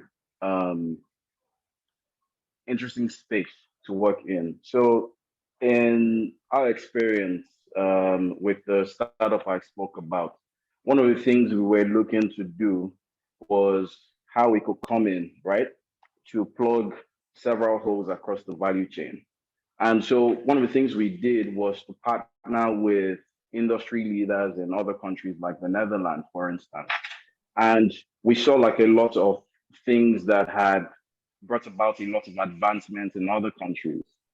However, the reality of things, unfortunately, has been that a lot of things that are adaptable in other societies have not been the case. So you do like you spend millions of dollars on Naira doing a feasibility study, right? But the execution of that study is a whole different issue because there are so many variables that you're having to deal with by way of Nigeria, right? So even if you came up with like an ingenious way, an ingenious method of farming, if you do not have the right team, if you're not working with say smallholder farmers with an off-taking system. An off-taking system is basically you get like farmers to grow your produce, right? You give them the farm inputs, the standards that you want, right? Then you also agree on the prices of said produce come harvest. So it's not a case of, oh, the farmer spent so and so amount at the beginning of planting season, which is the first mile. And then towards harvest, then there are now stories about discrepancies with price. So that could be one way. However, some of the other ways which some people have been exploring is greenhouses. But if we're being realistic, how many farmers can really afford greenhouses? You know, there are local variations of that I have seen that are not as that do not have like a very high cost implication. However, those also have their challenges because they can't withstand some of they can't withstand certain considerations around our weather, and so it is, I'll be honest with you, it's very difficult to say. However, at the same time, I would also say that I've seen certain advancements, but those advancements have also been frustrated by certain things in Nigeria, from insecurity. A very key example is a friend's farm in the north. So they had a very big farm, right? They had brought in experts to consult and, look for ways by which we could improve the farming systems here.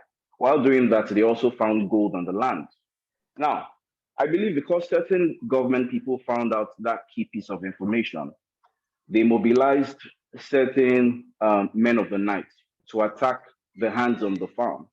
And unfortunately, one day, my friends came to work and they found their staff disemboweled, dead, because certain people had selfish interest on the land that didn't belong to them. So unless we solve certain issues, that will make farming a more successful endeavor, it will keep on walking around in circles. So there are certain other conditions that have to be serviced first or simultaneously, which currently aren't being exercised at the moment. Thank you very much for that. That's very interesting. I knew you'd have a very intelligent take on that. I want to just plug in here something interesting. A lot of the foods that we grow here, how many of them are really great, fabulously sustainable? Yes. Let's go through some of them. Pulses, beans, we have them here, which are abundant and they're easy to store. And one of the things about beans is they release nitrogen into the soil for the next crops. So I'm wondering, are we looking at some of these sustainable crops? For instance, mushrooms. They take little water to grow. They grow on compost among dead leaves, the fallout of compost, etc. They're also great substitutes for meat consumption, which we do a lot of in this country. Actually, we don't do a lot of meat consumption because meat is expensive, but it is something that we produce and grow, maybe not on a huge scale, international scale, but yes, definitely we do. Do you think we need to be looking at, and this is an open question for anybody to answer, more sustainable crop growth? Who would like to speak on that? Could we hear maybe from Chef Nick Chef Nick Maji? Would you like to say something about that, using more sustainable crop or growing more sustainable crops? Or anybody who'd like to chip in on that one?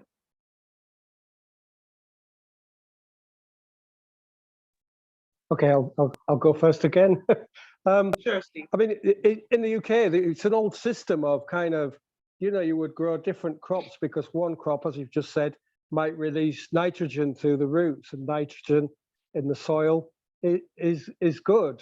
And yet other plants might deplete the nitrogen.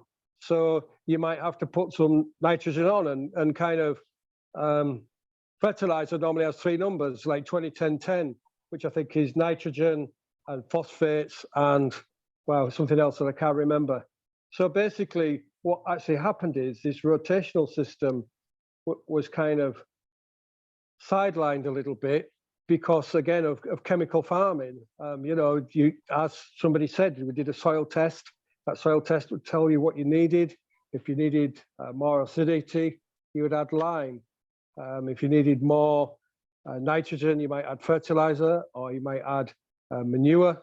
We had quite a large beef herd, so there was a lot of manure on ground. In Egypt, I think they actually used to use treated sewage, and they put that in the sand, and that's how Egypt became one of the biggest potato growers on the planet. Right. So kind of all these different things can be done together. Could be done together to kind of again, it's a bit like another form of integrated farming.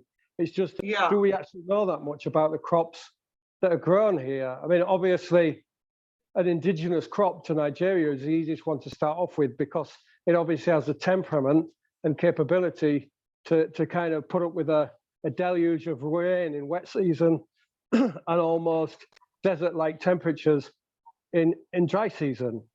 Yeah. And obviously, as Joel just said a few minutes ago, obviously if you build a greenhouse or a glass house or a polytunnel or something like that, what you're actually doing is you are controlling the environment.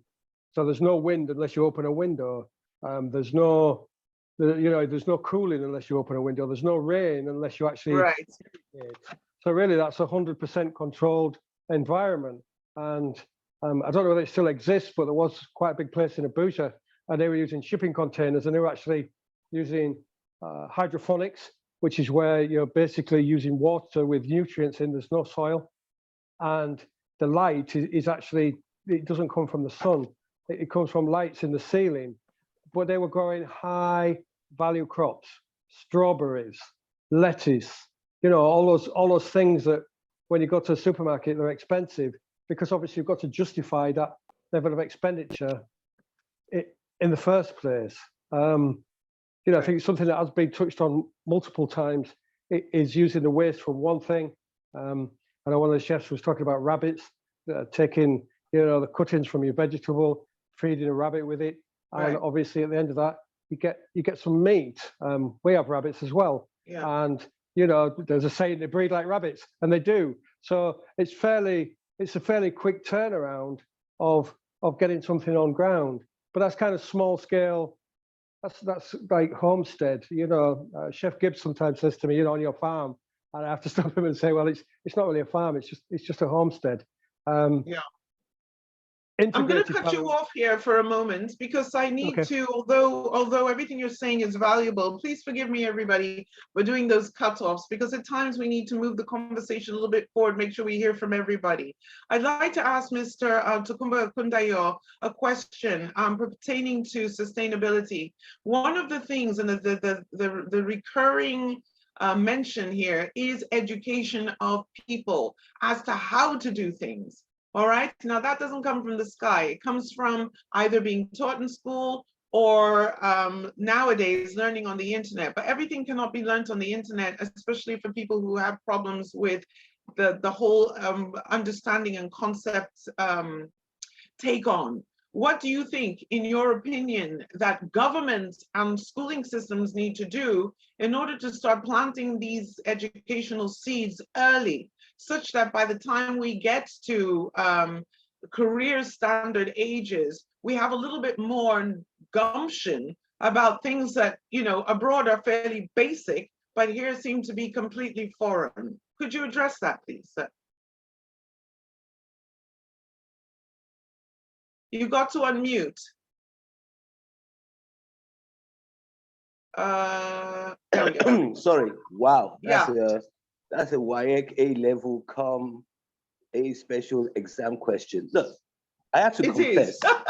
Sorry, that's 26 years as a teacher coming in. Yeah, you definitely. And you answered your own question.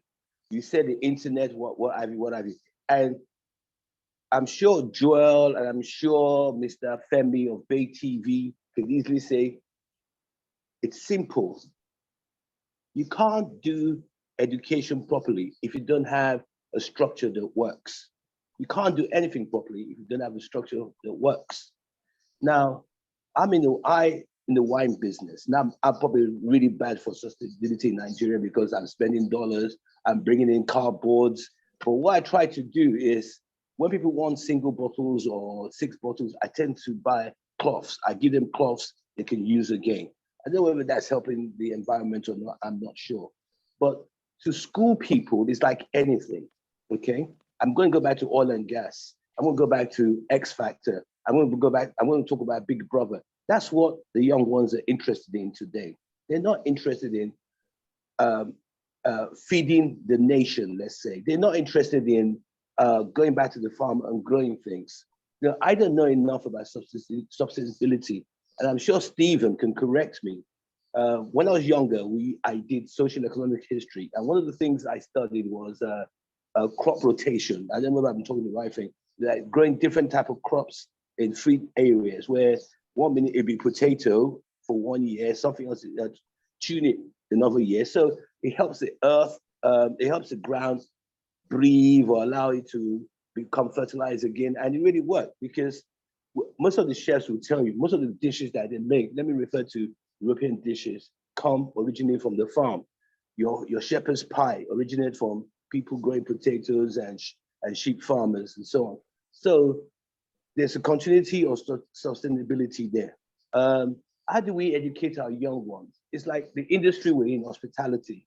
You have to grab them when they're young. You have to tell them, when we were young, we were told how to cross the road. Don't cross the road, look left, you look right, you look left, you look right, and then you cross the road.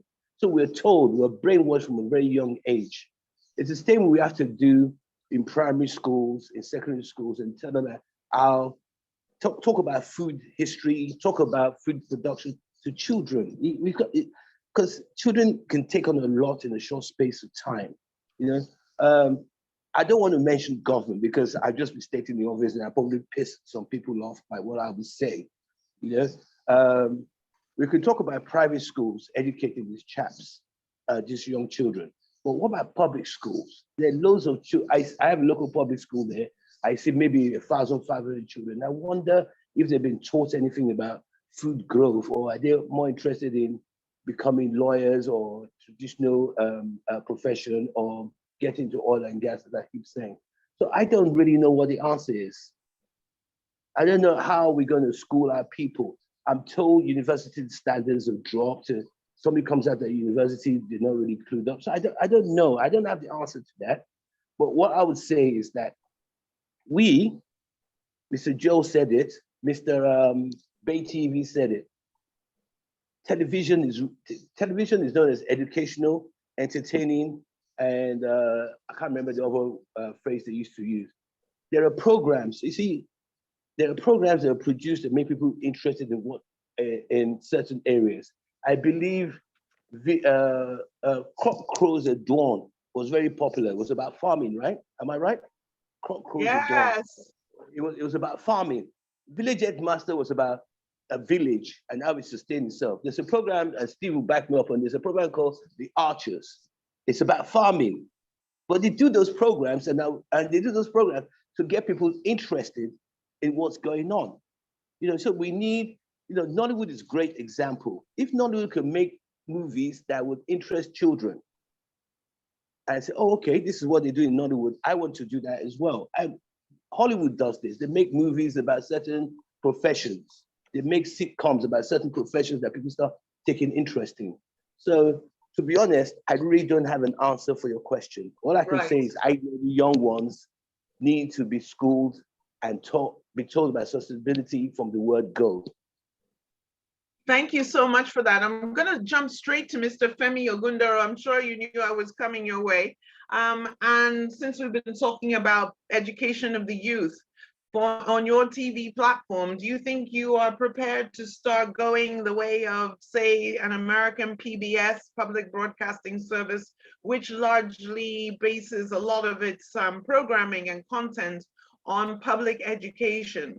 I don't see a lot of that happening, and I'm wondering whether you are willing on your platform to move forward in that way. So we're going back to basics, really easy ground, ground surface type of education that can be simplified, maybe put into broken English, whatever is necessary to get some of these primary and basic things started early.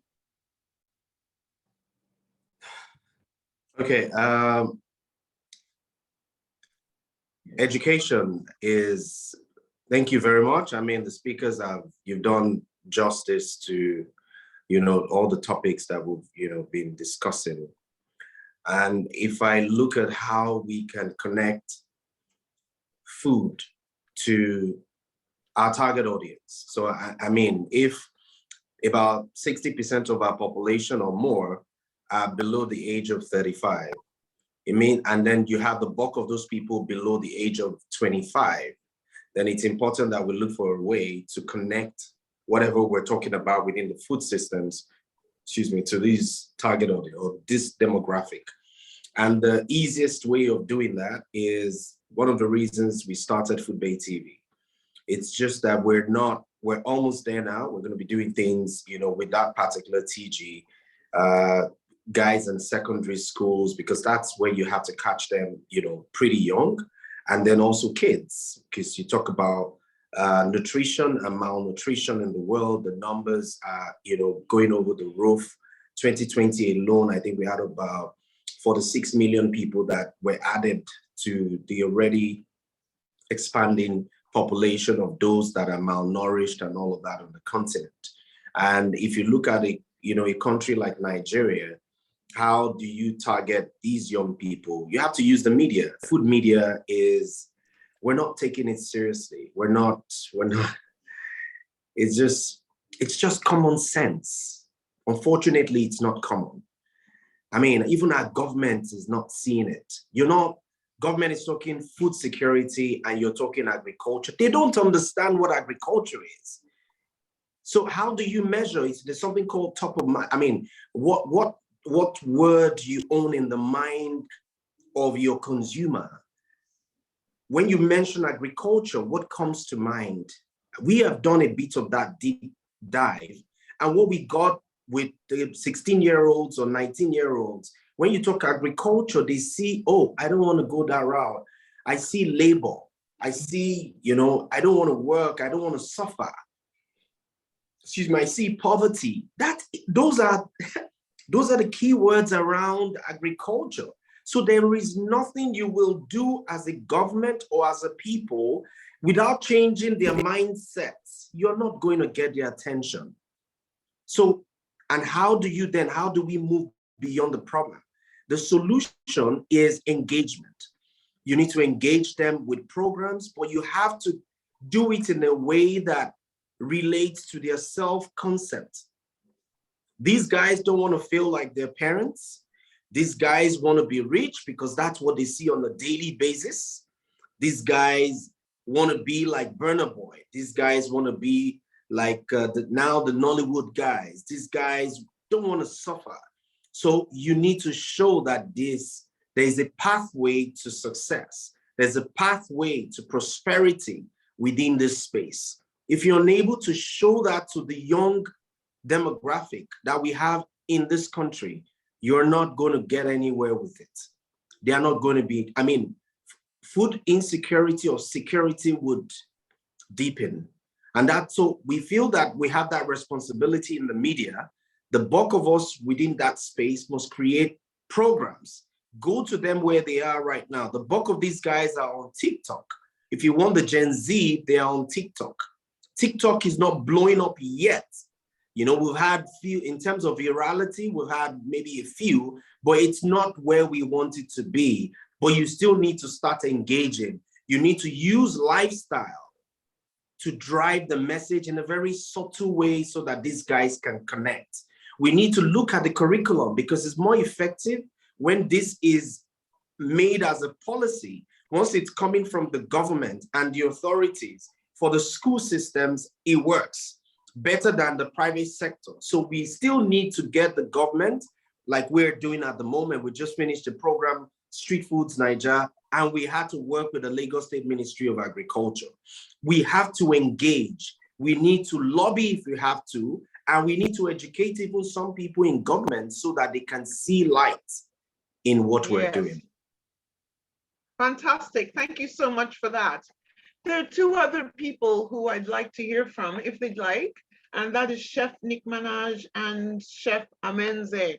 Who would like to go first, just to have a little input on the subject of sustainability, the best way you see fit? Could we hear from Chef Amenze?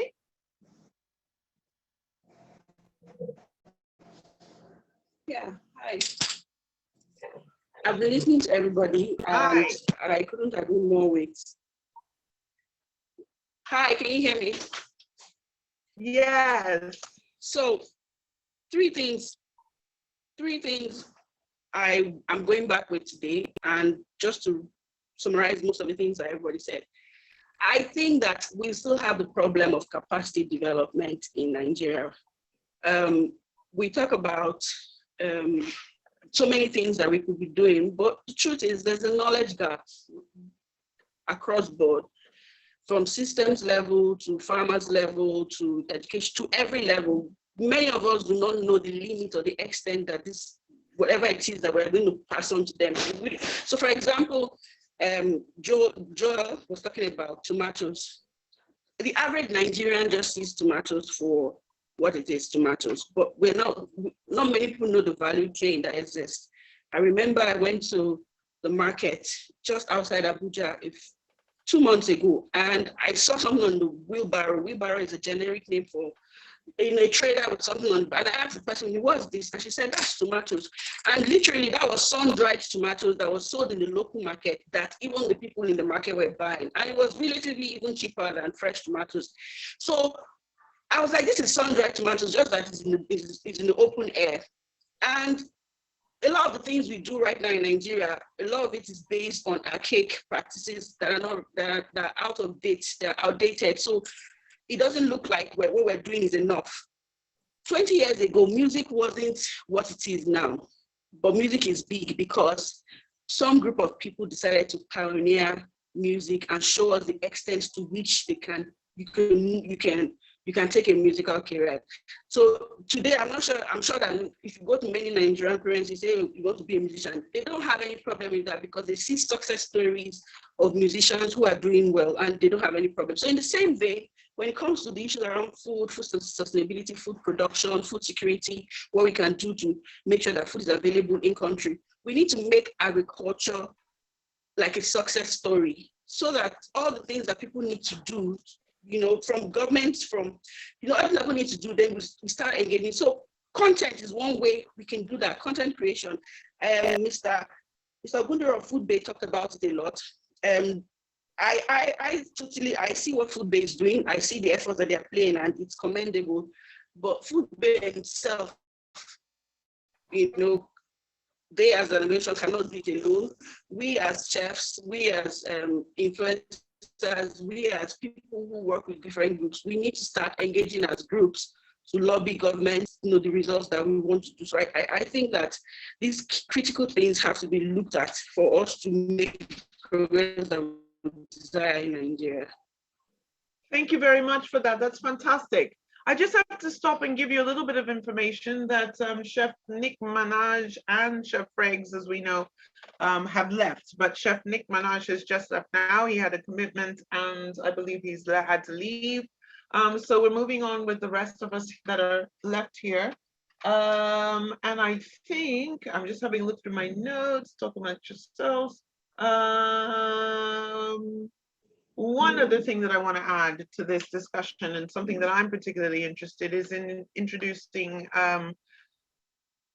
farming in schools as actually an extracurricular activity where every school grows their own, really, so to speak, is something that I'm starting. And I think that the more we involved our children in the practical aspect and interest in the food that they eat, where it comes from, and how important it is in life and to the economy in general, that we're going to foster another seed of interest in our kids. So I think that introducing these practical aspects into school is very important, and I'm working on that. I'm also interested in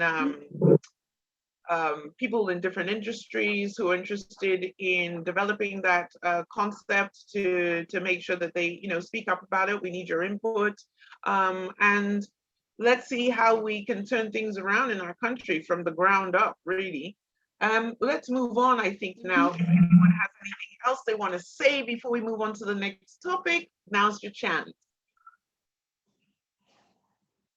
I have a few suggestions. Fantastic. Okay, so I think my suggestion is threefold. The first thing would be for the teaching practices to be made more interesting. So I remember high school, agriculture was not one of my favorite subjects. Not because it was a bad thing in itself, but it was the method in which it was delivered, right? But if there were more practical applications, right, as to how we could apply some of those agricultural processes, even outside of a farm, perhaps it would have struck my interest, So say if you started to show kids, like the suggestion you made, where schools should have their own farms, right? If, say, I wasn't interested in the process of farming, but you were able to create a link for me as to the importance of the quality of your produce and how that affects the taste of the food. Exactly. Right?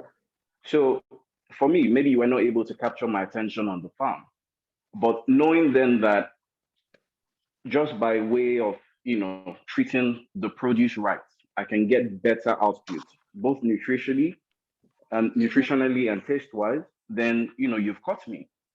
And that way, maybe you've even, caught a young chef, by so doing. Secondly, let's not forget the importance of human interaction.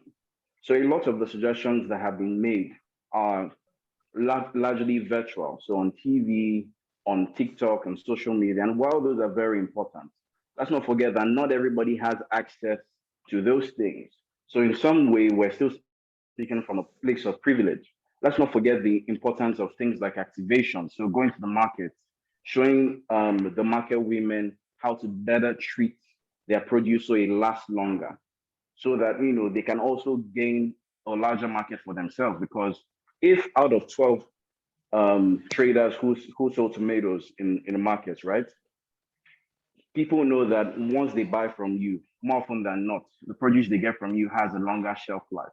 Definitely, people will gravitate towards you more as opposed to the others, right? Some other people also learn by watching. So show them practical applications of certain things. Lastly, let's not forget our history. One of the reasons why a lot of the younger generation hasn't shown a lot of interest in the advancement of things in Nigeria is, how do people know where they're going when they do not know where they're coming from? In a lot of Nigerian schools, history has been scrapped from the curriculum, right? And for somebody who is a strong and avid reader or consumer of history, like myself, especially Nigerian history, you'll find a lot of advancements that Nigerians and Nigeria as a collective made in the past. You would find out how that agriculture was a key component of our economy.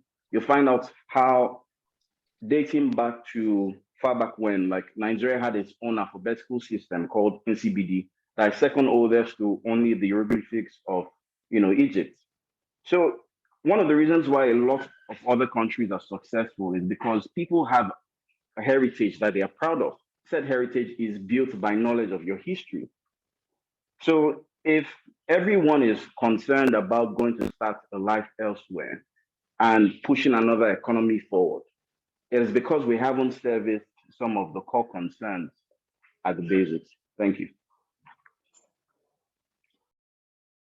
Thank you very much. We're just about to step into our next topic, which is about running a culinary business in Nigeria, really the future of food, the whole thing that we're here to really talk about. We've done a lot of background stuff, which I think was really necessary, just to sensitize ourselves to certain situations in our country and in our continent. We're really talking about Nigeria here, though, today. So I'd like to move on to the future of food. Now, Nigeria has suddenly, well, I'll say suddenly, because in the past 10 years, I've seen everything explode in terms of restaurants, new chefs, innovations, our food going abroad, being popular abroad. Everything Africa can sell now abroad. It's trendy. So the first place I'd like to go is, let's talk about what happened to our food industry in Nigeria. And this really is the future happening when COVID struck. If you look abroad, you look at other places, you'll find that the food industry in terms of delivery services has always been a thing. But in Nigeria, because of COVID, I found that this exploded, and it started a lot of cottage industries and a lot of people realizing, well, I can sell this way because everybody is sitting at home, or everybody has now this culture of getting things when they want it quickly. Who can start the ball rolling about what they feel sort of the modern trends are now within our food industry in Nigeria? And then we can start talking about how food has expanded, African food has expanded, Nigerian food has expanded abroad, that market. So let's first of all talk about the new trends here. What's happening here? What's changing here?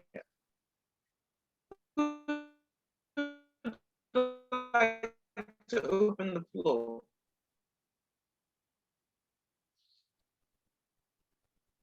Shall I call on somebody? How about Chef Dumebi? Yeah. Would you like to open the floor on this one? Okay. All right. No problem. Oh, fantastic. Fantastic. Go for it. You're here. Let's hear from you, Mr. Kundayo. Fine. Okay. Let me say this about the food industry in Nigeria. First and foremost, it's a cash cow. Yeah, it's a fantastic cash cow. You get food, you give them food, you got your money. You're not waiting for months. It's a fantastic cash cow. The restaurant trade, the restaurant business, or hospitality in general, I was told by somebody that hospitality in Lagos alone, first day till, I could be wrong, first day till Sunday, generates, before COVID, 5 billion naira. That's hospitality alone. I don't know what it is today because things have shut up. Restaurant standards have improved. Like I said earlier on, the chefs we have now are just fantastic chefs. They're creative. Words like fusion are coming out. Words like, I believe there's a chef called Chef Stone in Abuja as Burgundy. That's something else. I went to a place called Kai and the food I got was something else. Takeaway service has improved a lot. You know, there's nothing you can't buy online, which is great. Another cash cow. And I honestly believe if we can create a pressure group, okay, that could make government understand that hospitality food industry is a fantastic way of bringing tourism back to Nigeria. I know we have to talk about security, etc., standard of our airport. Yes, that's stating the obvious. But if we could get a pressure group, or if we get the government to really bite into this hospitality business, I'm just talking Lagos alone, it's a fantastic cash cow, okay? If we can get them to, my biggest issue is agencies. You know, we try to educate our people in the sense of upselling, food hygiene, etc., but it's government agencies don't help. NAFDAC, I don't even want to talk about NAFDAC. Tax inspection, all those things that are challenges. But our biggest challenge, and we need to school people, is front of house service. We need to improve our front of house service. It's great that you chefs do all this fantastic food. And one of the things that front of house people need to be aware of is knowledge is power. When you know what the chef, if I'm a chef and I've cooked all this food, I've chopped food, I've done all this wonderful presentation, I've plated, chef giggles, you know what I'm talking about. And then I just carry the food to the table, okay, there's your food. Oh, that would piss me off, excuse my language. So I think for the industry to go, to really, really grow, we need to go to schools. If I could, I could that's all like Shaggy or Jennifer do a program for me, a training program for front of house service, bad front of house service, good service, etc. But that's my biggest fear. That and lack of support from government. But like you said, music, film industry is growing without government support. And I think hospitality can keep growing as well without government support, but it helps. And front of house service needs to step up to what the chefs are doing. That's my 2 pence. Thank you so much. That's fantastic. That's one of the challenges, yes, that we do have here in this country. And I think one of the, if I can address that a tiny bit, one of the things that I've come across is the fact that we have such quick turnover of staff. People have said to me that, oh, we don't want to tell them too much, so let's take it and go somewhere else. But that whole kind of mentality means that you'll always stay in one position. You know, your business won't grow as you want it to, because the front of the house staff are the most important people in that chain. And a lot of people rely solely on maybe a celebrity chef and the food. But that food's not going to impress me if front of house don't. And you're very right about that. What I'd like to do is go across the board to everybody else, because we really have only about 30 minutes left to finish before we start inviting listeners to ask us questions. So let's go one by one. And on this same topic of being in the culinary industry and the trends and the future of Nigerian food, you can talk about Nigerian food going outside. You can talk about the influx of Western food coming into Nigeria and the effect on our economy and our people and our lifestyle. You can talk about any aspect of the future of food, what you feel your social responsibility is, whether it's on the internet or whether it's what you do in your kitchens or what you're taking is about Nigerian food going abroad, as I said. So I'm opening the floor. It's a loaded subject. Chef Dumebi, you're next. Hi, You okay. look surprised. So, She was like, what?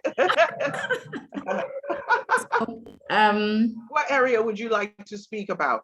Yeah, I forgot somewhere, but I know roughly what I want to say, roughly. You can also talk about mentorship, how important that might be to you, and what you wish to pass on for the future, the producers of food, chefs, etc. It's a broad concept, so you can choose. Yeah, so I mean, okay, so from the restaurant side of things, and yes, I do agree that the restaurant process and the front of house is very important. But here's the thing, and this is the honest truth, is when the restaurants really become a thing in Nigeria or in Lagos, who are the people who are our front of house staff? Most of them have been living in the village and have just been plunked in Lagos because they're looking for opportunities and they're looking for jobs. So a lot of them don't even know these things that we're putting out there on our menus. So I always say to people yes, you do want a good service. I want a good service from my front of house team. I want a smart person. I want somebody who will take it upon themselves to know what is happening. But of course, there's a downside to that. I just face that with smart front of house people who have now, that's another topic now, but that's now entering the POS thing where, I've had that where staff has brought in their own POS and is operating my business basically through their POS.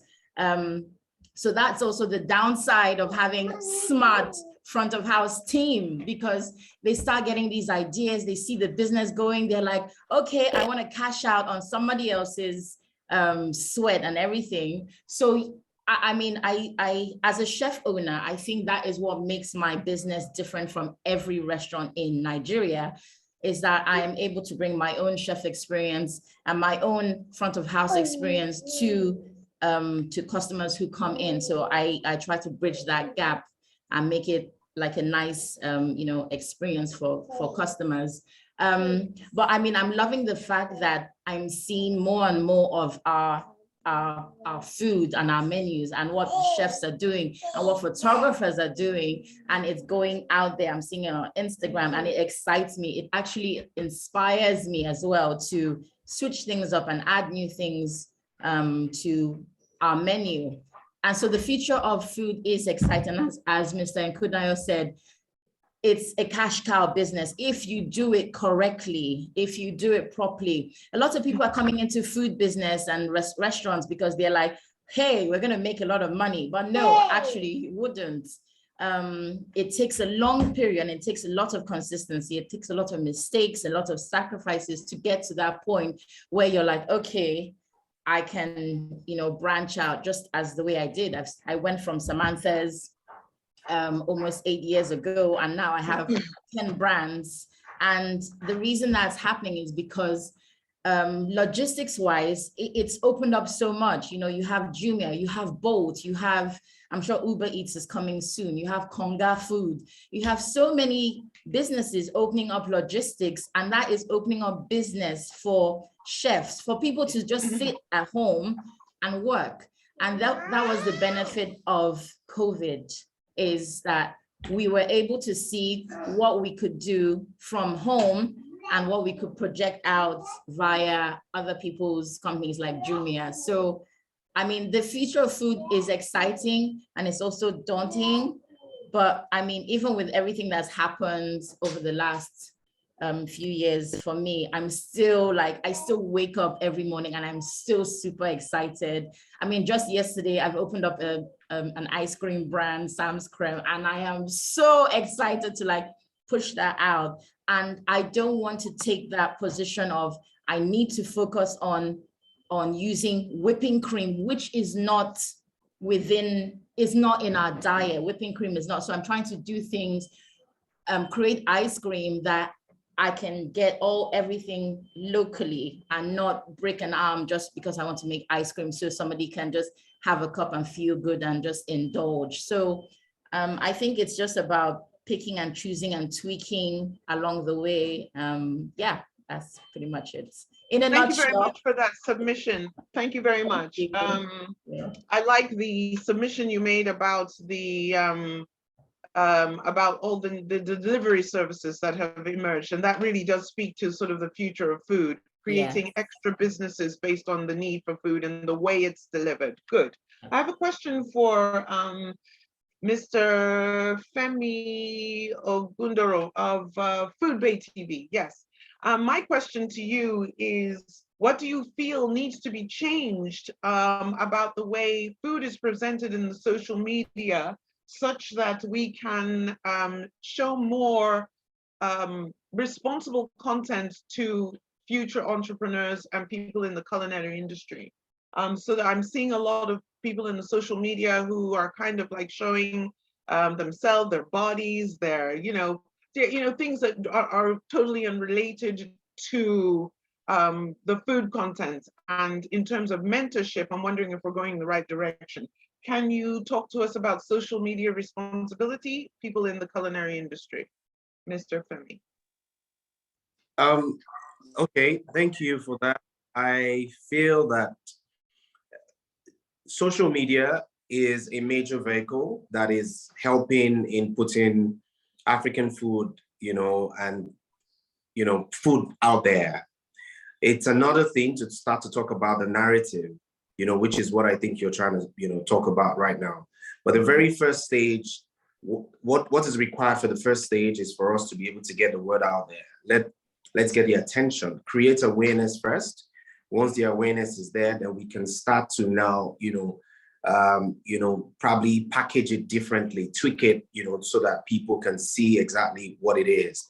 As that is ongoing, because if you check it in the last 10 years, food in itself can be boring. Food in itself can, so, like we say at Food Bay TV, it's not about cooking.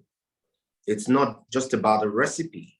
It's what's cooking around that which you're cooking that counts.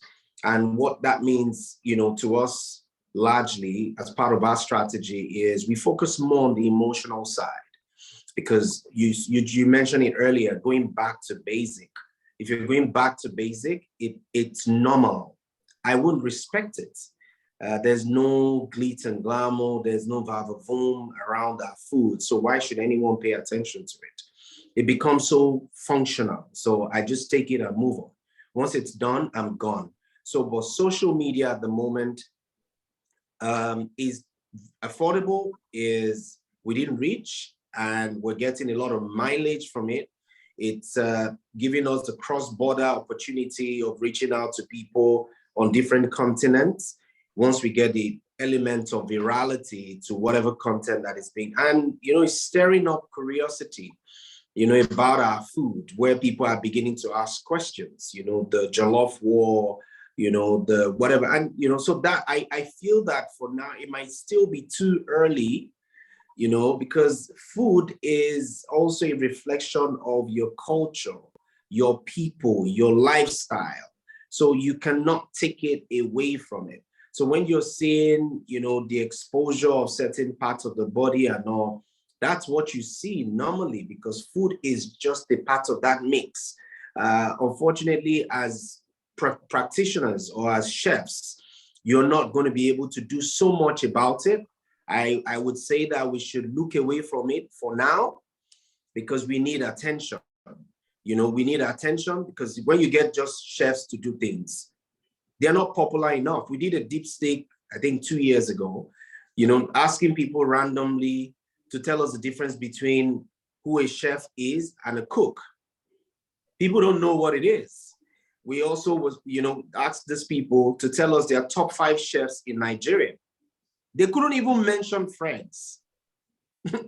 Probably 2 persons out of almost 30, 50 people, mentioned friends there. That's not good enough. So we need the media right now to push the agenda, to push, give the information out to the world, you know, and then we will control it one way or the other. The professionals will look for a way of controlling that narrative as we go along. I also need to state that I need to run at the moment. I've got a meeting I need to run for. Thank you very much for having me. My last words on this session would be that if we fail to recognize who we are, there is no way we can actually get our vision accomplished. And our vision for us is putting African food on the world food map.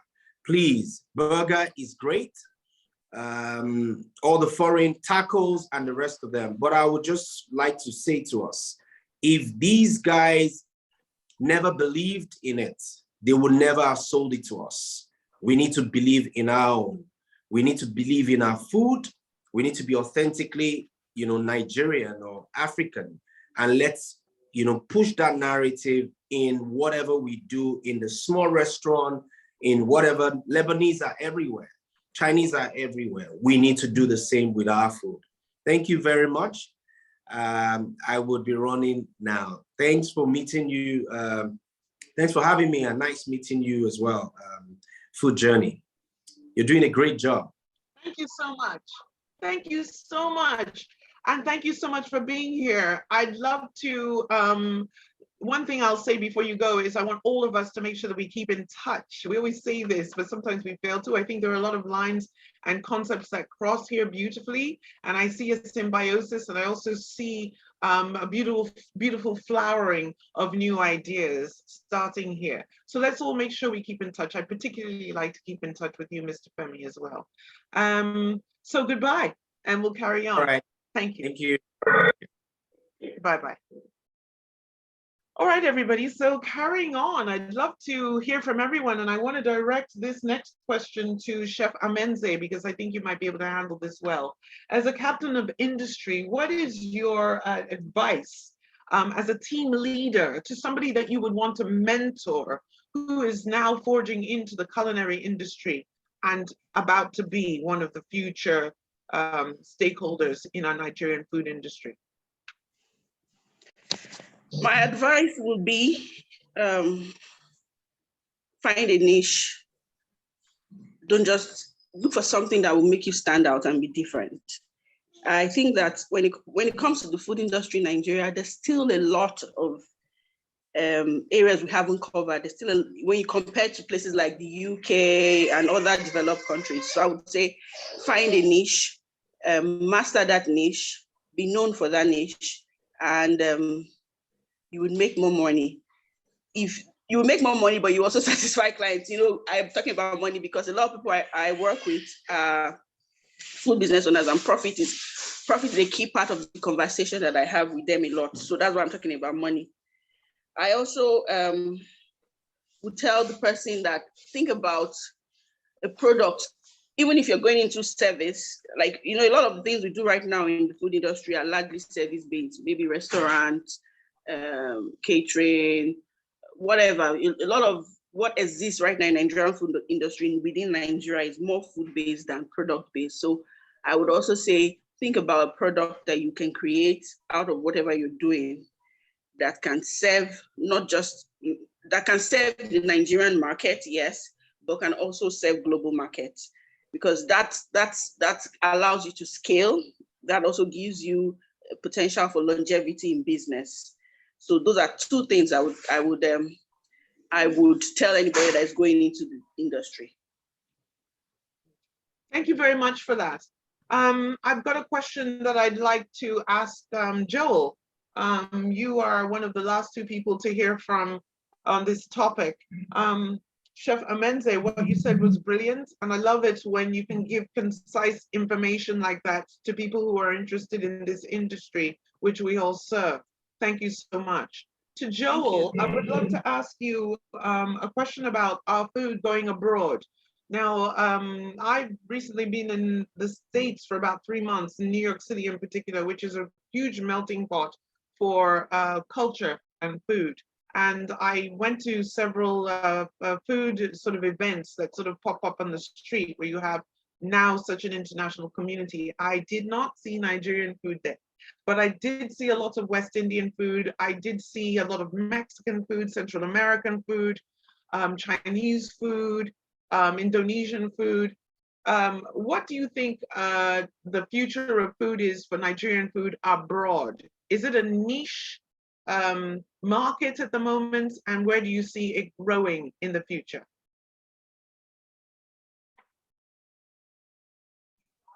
Very, very good question. So I believe some advancements have been made online. As I said, in one of the questions I answered earlier, we've seen, I used two examples as Jollof. We've seen Jollof Wars, we've seen food influencers and a lot of international chefs give their spin on, say, Jollof rice. More recently, we saw fufu and egusi. So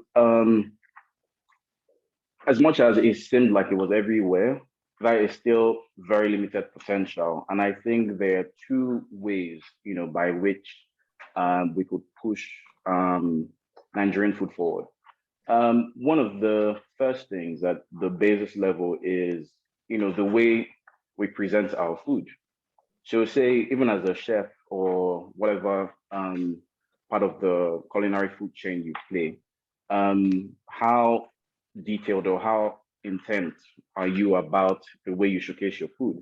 So from how you light the food, very basic. So you don't have to be a professional photographer like myself. As a matter of fact, a lot of times when I travel now, I travel with just my phone.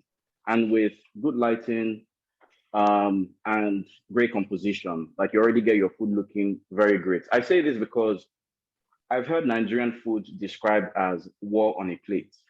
So the first thing that comes to mind when someone describes something like that is the popular abula.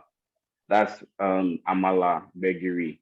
It's very picturesque. To us, it's very beautiful, right? But to people who can't relate to the dark mush, to the green Michelangelo's ewedu, to begiri, and not being able to relate with the consistency of it, how about if by just showing them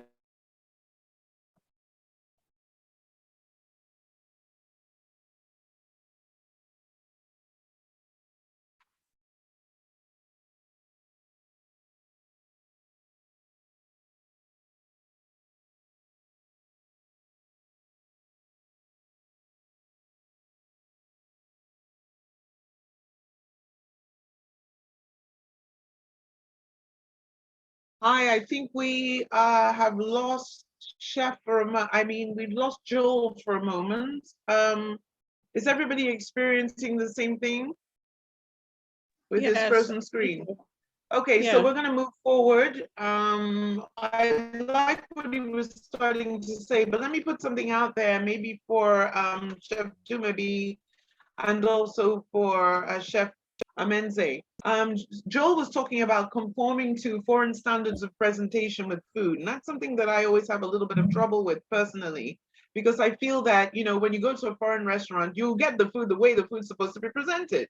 You go to any other Chinese restaurant, they present it you the way it's supposed to be presented. Why do we all of a sudden have to conform to foreign standards of presentation? Now, there's nothing wrong with us evolving in terms of how things look on the plate. And a lot of that is happening with different uses of our own indigenous products, our own indigenous ingredients, yes. But that's a different category. But what is wrong with our bowl of soup, the bubbling and nice the way we want to see it? Have you got any take on that? I think we sometimes see in the wrong way. So if I don't eat begiri, and I probably would be a bit confused as to eat it too. So I don't think we should see from that point of view of the Western standards, why should we put it in that way? I think we should see from how can we make everybody want to eat our food? How can we put it in the simplest way? Like, for instance,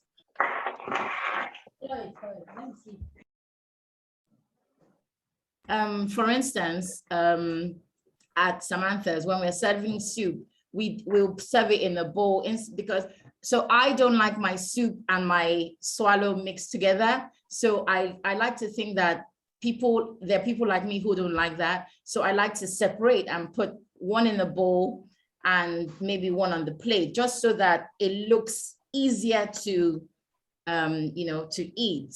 So I think we should just see it from, let's make our food the most beautiful it can possibly be. But I do also like when I see photographers taking begiri the way it's supposed to be, and it's together, or when they do the pounded yam and they put the spoon on it to indent it and then they pour the soup. I don't mind that. Would I serve it that way in a restaurant? I wouldn't, because it will just run all over the plate. And by the time you're walking to the customer, it's a hot mess and you want it to look as neat as possible. So yeah, that's where I think I would be coming from with that. I mean, I've seen very cool things where people put like, swallow and things in cups and things. Would I eat that personally? No.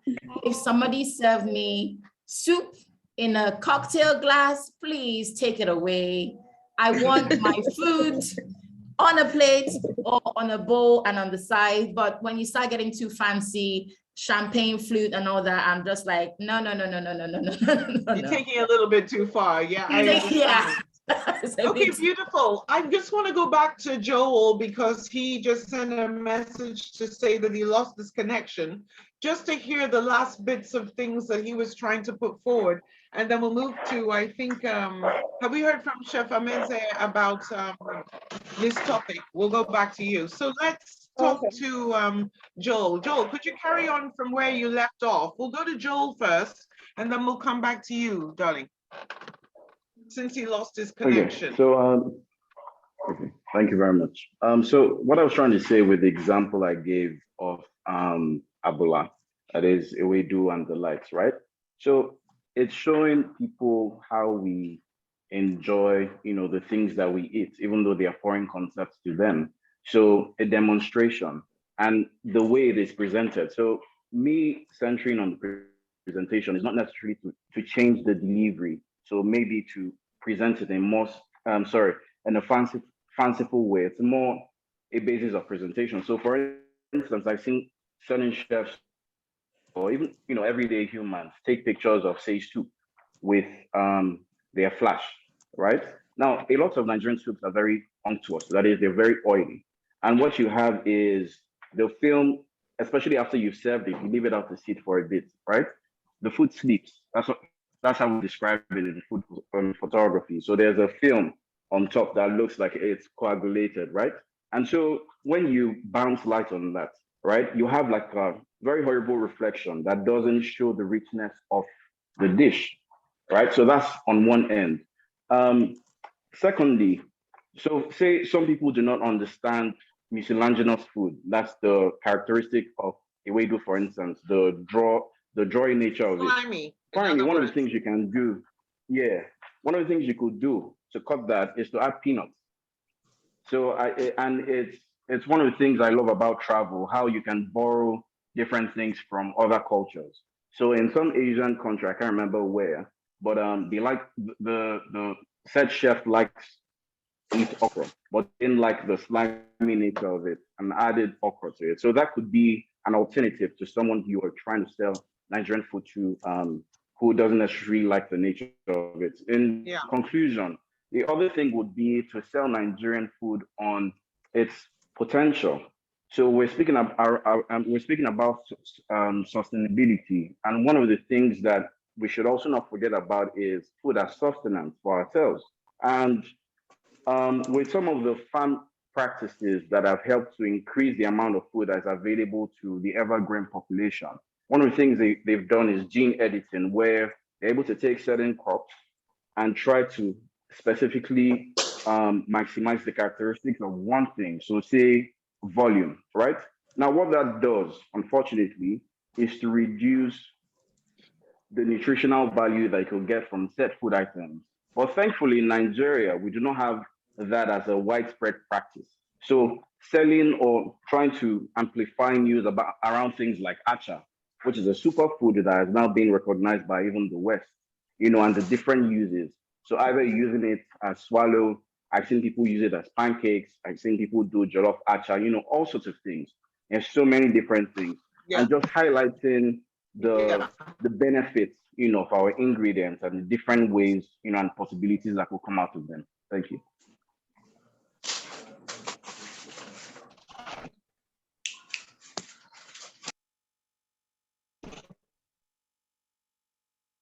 Yeah, hello, Sonia. Fantastic, fantastic. I have a specific question that I've designed somebody living in the UK, etc. Sorry, Chef, I'll get back to you. How often would you see people going out, seeking out West African food, Nigerian food in particular, Steve? In your experience, concept, and nobody's interested. Steve, are you there? Yeah, I'm here. Sorry, I didn't hear the question. Yeah. All right. My question to you is, we're talking about the future of Nigerian food, and we're talking about Nigerian food abroad. I wanted to know from you, your take, as somebody from the UK, how often you've seen people actually have an interest in food from our own country and from our own continent in particular. Is it a normal thing, or is it an emerging thing? Is it a thing that only happens in certain enclaves, or is it something that is generally now being accepted? I think really kind of the British people have a very kind of wide and broad palate. They said a few years ago that the most popular meal in the UK was no longer a Sunday roast and Yorkshire pudding. It was actually Indian. So to some extent, I think British people are willing to try anything. It's just, have we seen it? For me, the second time I came to Nigeria,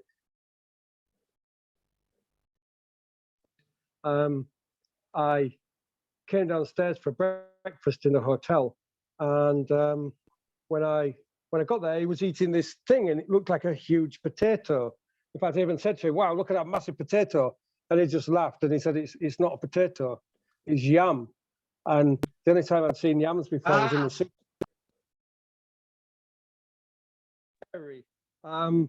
So kind of, it's exposure, it's the ability to kind of get to that food. And when I moved to London, I mentioned before, I was involved in the events industry, and KICC was massive then. In fact, we even used to joke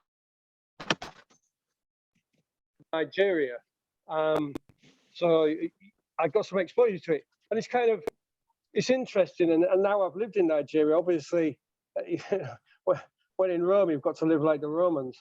So I think really it's exposure, because Indian food is everywhere, Chinese food is everywhere, pizza is everywhere, Turkish food is everywhere, kebabs are everywhere. It's just, I don't think there's that same level of exposure of Nigerian food to the general British public. Right. But at the same time, I would say that it's actually 17 years since I've actually been to England. So in those 17 years, lots of things could have changed.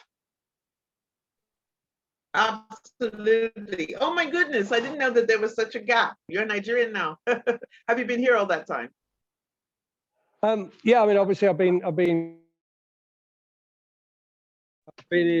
Africa. Fantastic. So even some of the people I work for, when we're negotiating, especially talking about money, they just look at me and say, Steve Curtis, you're only white on the outside. So yeah, I've kind of embraced the culture as much as possible, and also embraced, obviously, food is a big part of life. Yes. I lived in France for some time, and I really learned that we don't just kind of eat to live. We live to eat, and to me, wonderful. I love the way you've ended that up. We live to eat, don't we? And we also live to keep time, and it is now 12:19, and we have to round up our conversations so that we can hear from the public and see what they have to ask us. I've been seeing some of the questions pop in and they're quite interesting. We're getting a lot of praise and we hope the questions will be easy to answer. So one by one, I'd like to go around, call on you each to have a final statement and a goodbye. And I just want to also say that this is absolutely amazing. I can feel it. And to be successful, all you have to do is put your hand on your heart. Let me use my correct hand and tell yourself that you've done the best that you could do. And I believe that we have here today. So this has been a success. So let's go one by one, starting with Chef Amenze. Do you have any final words on this topic or the topics today, and a quick farewell? We've got about 10 minutes for all of us to say our last little bit. We'll start with you. Sure. So my final words would be this. I think for the future of Nigerian food, the current challenge, in my opinion, is that we're promoting the wrong type of food, quote and unquote. And I'll explain what I mean. I feel that if we don't want to change the way we serve our food and we want to have global acceptance, then we should think about prioritizing foods or showcasing foods that will appeal to an international audience. What do I mean? Let's not be focused on swallows and soups, for example, which have low acceptance because of the kind of foods that exist. Why don't we think about foods like pepper soup? I was talking to someone the other day, do you know you can even have vegan pepper soup? Imagine the same pepper soup spice which we have and use tofu, like it's tofu, cooked in it with the spices, the same pepper soup spice. Maybe it's not hot as we do with basil, with the sprinkle of basil. Vegetarians so what will love that. What you're really talking about is sort of making our food acceptable by changing some of our techniques and ingredients, etc., to suit and outside. prioritizing the kind of foods that are easy, that we don't necessarily change so much, but they're easy for other people to say and say, wow. So another example is kunu geda. Kunu geda is a northern rice granite meal. The first time I had that, I was like, this is not so different from rice pudding. This is not different. It's actually rice pudding from a northern perspective. So things like that, sell foods like that, because kunu geda, I can make it in New York and I can make it in anywhere else in the world, and many people will like it because it's something that is, so, and that's the same thing I think is behind why jollof rice is so popular, because jollof rice in many ways is similar to paella, like the rice dish that Spanish people have. And in the case of the French people, for example, we know croissant, yes, we know all those classic, but there are also dishes that are indigenous to France that people who are not French would not necessarily like or eat. I can even think of United Kingdom, for example, like black pudding. I don't think if they were selling that as their first dish, anybody would want to think about that dish. So I would say that for the future of Nigerian food, if we want to increase acceptance and make it more popular, we should prioritize indigenous Nigerian foods that are similar to what people like, the palates of the world. For me, Thank you so much. I'm sorry to cut you short a little bit. We've literally got just a few minutes. Everybody's got to have a closing statement. So can we move on to Chef Dumebi to have a very brief closing statement? Thank you, Chef. Chef Dumebi. Yeah, so I would say that at this point, we should really focus on mentoring and teaching everything that we have learned as individuals over the course of our own careers, and from this conversation, is pass on that knowledge to the next person within your customer and everything, and just really, I think, really love what you do and just really do the right thing in supporting the future of food. And like Joel, your amazing photographer, videographer, do putting out more food that chefs can be inspired by, and people like Stephen, what you do as well. And, restaurants can lean onto that as well to get that support and the things that we need. So yeah, I think it's just doing the right thing and enjoying it and mentoring, which is very important. Yeah. Thank you very much, Chef Dumebi. And let's hear from Steve. Can you give us a very brief goodbye with a closing statement? Because we're really touching the edge of time here in terms of what we have left. Yeah, I mean, So I think the thing is, brief as possible. In Nigeria, we've got everything to play for. And I think famously some time ago, a German said that basically if Germany had the resources that Nigeria had, Germany would be twice the country that it is now. And certainly before COVID, Germany had the strongest economy in Europe. So really, it's all to play for. It's just applying ourselves and trying to carry others along with us and finding people that are like-minded to build a foundation of the industry. Wonderful. Thank you so much, Steve. And moving on to Mr. Kundayo, we'd love to have a brief closing statement from you as well.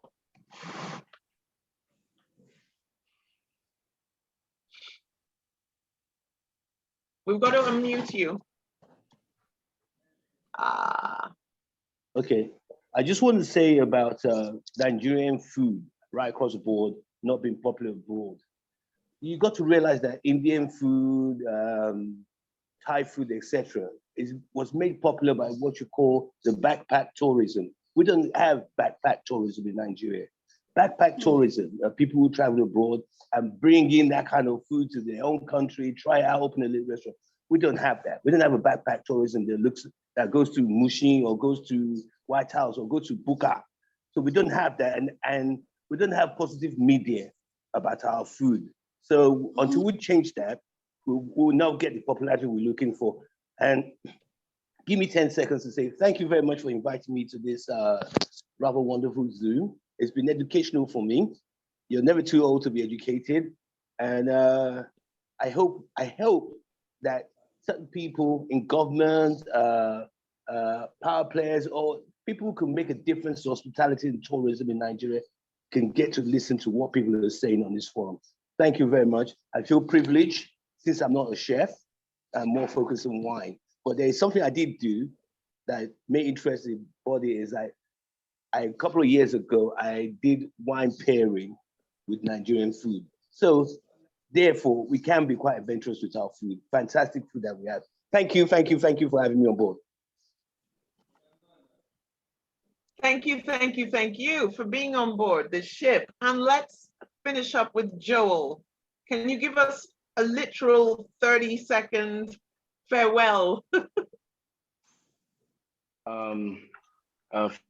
First of all, thanks everyone for being a part of this, and thanks for having me as well. I'd say in closing that let's in all our individual practices endeavor to carry out best practices and begin to drive conversations around sustenance, around alternate ways to access food, especially with concerns like climate change, and very recently in Nigeria, the flooding, which unfortunately is going to affect food supplies.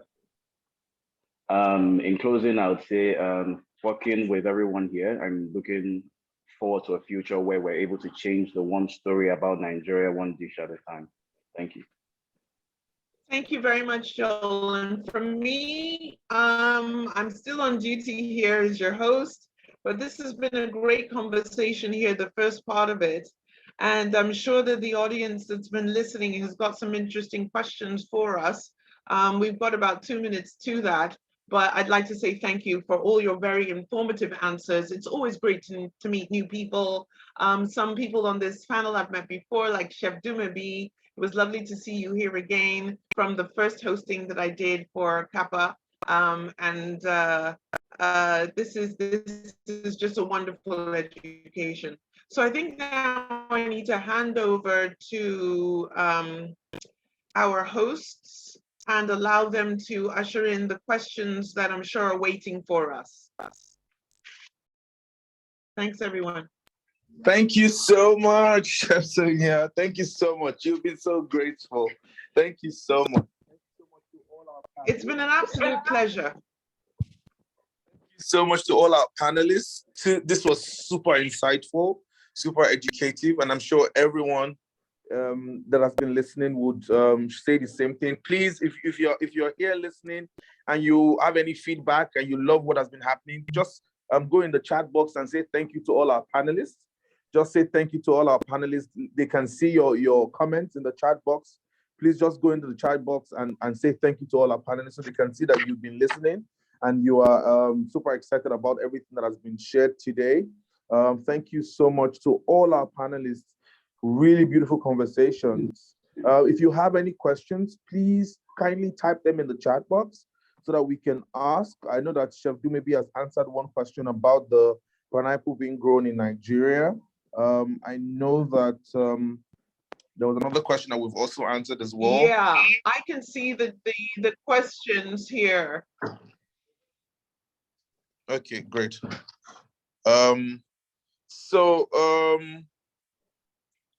I'll just give a few more minutes for questions. I don't know if all the speakers give their Instagram handle. If you can type that in the chat box, that would be nice.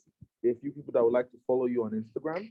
So if you can please type your Instagram handles in the chat box so that the listeners can follow you online and follow your work and everything that you do. If you have any program coming up, kindly please also add it to the chat box so they can also be aware. I follow Professor Fu, for example, and every single day is a class on Instagram. So yes, so for every food professional here, please follow all our panelists. There's always something to learn. Very important, always something to learn. It's also very important to know that on Sunday, we have our final events. Today is day 2 of International Chefs Week. And on Sunday, we have our final event at La Taverna. It's a potluck. And we have food professionals across the country, really, because we have a few people that have flown into Lagos to attend. So we have food professionals from across the country that would gather together for the first time in Nigeria, I believe, to basically just mingle and network and discuss from health and safety to production to consuming every single thing that you can think of. So on Sunday, we gather at 4 p.m. and we encourage every single person here to please come. It's going to be really fun. You're going to enjoy it, and it's going to be educational as well. So please, we have a question from Chef Sia. Chef Sia, thank you so much. It's so amazing to actually have you here. Chef Sia has also been on our webinar before, and she's an amazing chef taking Nigeria global. She's asking, how do we develop more events that invite collaborations from all facets of the industry to create more connections? Excellent. Thank you so much, Chef Sia. We're doing our best to see how we can do so much more projects like this. We're hoping that the powers that be would work with us to ensure that we get the platform. Someone asked about doing this at the GT Bank Food Fair, for example. Sorry, I'm having a little problem with your volume again. I can't quite hear. Okay, yeah, someone mentioned about doing this. Someone mentioned about doing this on the GT Bank platform, for example. If anyone has that connection, we're definitely open to working with organizations like the GT Bank Food Fair. We want to be able to do more of these projects. The president will speak shortly, and she would share insights as well and let you know what lineup CAPA has. We have so many things that we want to do. When we started with the secondary school students yesterday, you should hear some of the things that they had to say. They're so interested in the industry, but it's just a question of who is willing to take them on and spend so much time with them and invest in them. So we're super excited to give back, super excited to do so much more. I'm just looking out for any more questions. Well done to our panelists. This webinar has enlightened me a lot. Thank you so much. That's amazing feedback. The email will be typed also in the comment section if you have any questions, if you need anything from CAPA, if you'd like to become a member, if you need us to assist you with your business, we're open to working with Nigerian businesses. Our vision helps to grow businesses. So if you have any of those questions or needs, kindly send us a DM. I would let her speak so that we can round off. While the president is speaking, please, if you still have any questions, you can drop them in the chat box and we will still attend to them. Chef Giggles, are you ready for us? Yes, I am. First and first, Okay. I want to say thank you to everybody who was here, everyone on the panelists, from Joel to Mr. Steven, Chef Dumebi, Professor Chef Frag, Mr. Kundayo, Chef Sonia, and Mr. Martins from DineSoft. This was super amazing. And again, I would say a huge thank you to our founding president and vice president, Chef Tian Alile and Chef Bubemi Fergene. They were the ones that created this amazing platform in which all these insightful conversations are currently going on. And I'd like, yes, and I'd like everybody to know that CAPA is available for them, not just the young ones, the old ones, the up and coming who wants to know what it is to be a chef, to be in the culinary space, to know that there is a place for you, and it is a professional field, not just accounting or engineering and other stuff. So if you need a place to reach out, to talk to people who are already in the business to help you in growing or restructuring your vision, yes, CAPA is here for you. And we'll continue to do our best to educate the world, not just Nigeria, about Nigerian food and how we can, spread it out there more. Mr. Femi has already left the building. I would have loved to talk to him about that. But then again, thank you to everyone. I'm happy to have been a part of this all. Bye. Chef Gibbs, over to you. Thank you so much, Madam President. She's an amazing president. Thank you so much, Madam President. So please, we want to see everyone on Sunday. Please make it a date. You can send us a DM if you have any questions. We've confirmed amazing chefs bringing amazing meals. We've confirmed drinks as well from our partners and from mixologists. So Sunday is really going to be great. We have our partners. Every single person is ready for Sunday. So we're hoping that all professionals, it's open to food professionals. And so if you would like to attend, send us a DM so that we can add you to the guest list and so that we can prepare for you. Please, very important. If there are any more questions, we can still take them before we close, because we're about to close this session. Very quickly, if every single person can turn on their camera rather, so that we can do a picture. Please, if you don't mind, everyone, we want to take a quick picture and smile for the camera. Just give me a second. Let me use my laptop. I think my laptop. Still smiling. Sorry.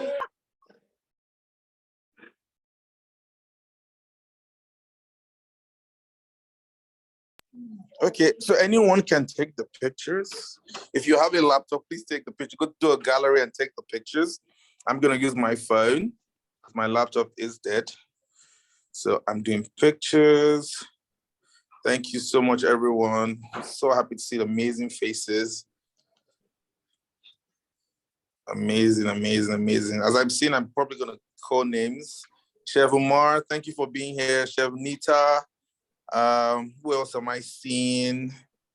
Chef, okay, Idowu, thank you. Yes, Chef Ebun, thank you. Who else? Yes, so as we round off, everyone can unmute and just say hi, say hello, just let's hear your voices. I don't know Hi. if you can. Yes, excellent, excellent. Hey. Yes, good, Hi. awesome, amazing. So on that note, thank you so much, everyone. Have a wonderful day. Happy International Chef's Day. And see you on all our other activities. We look forward to engaging you in the future and doing more great work with our Nigerian industry. Thank you and have a great day. Bye. Bye. Thank you. Bye.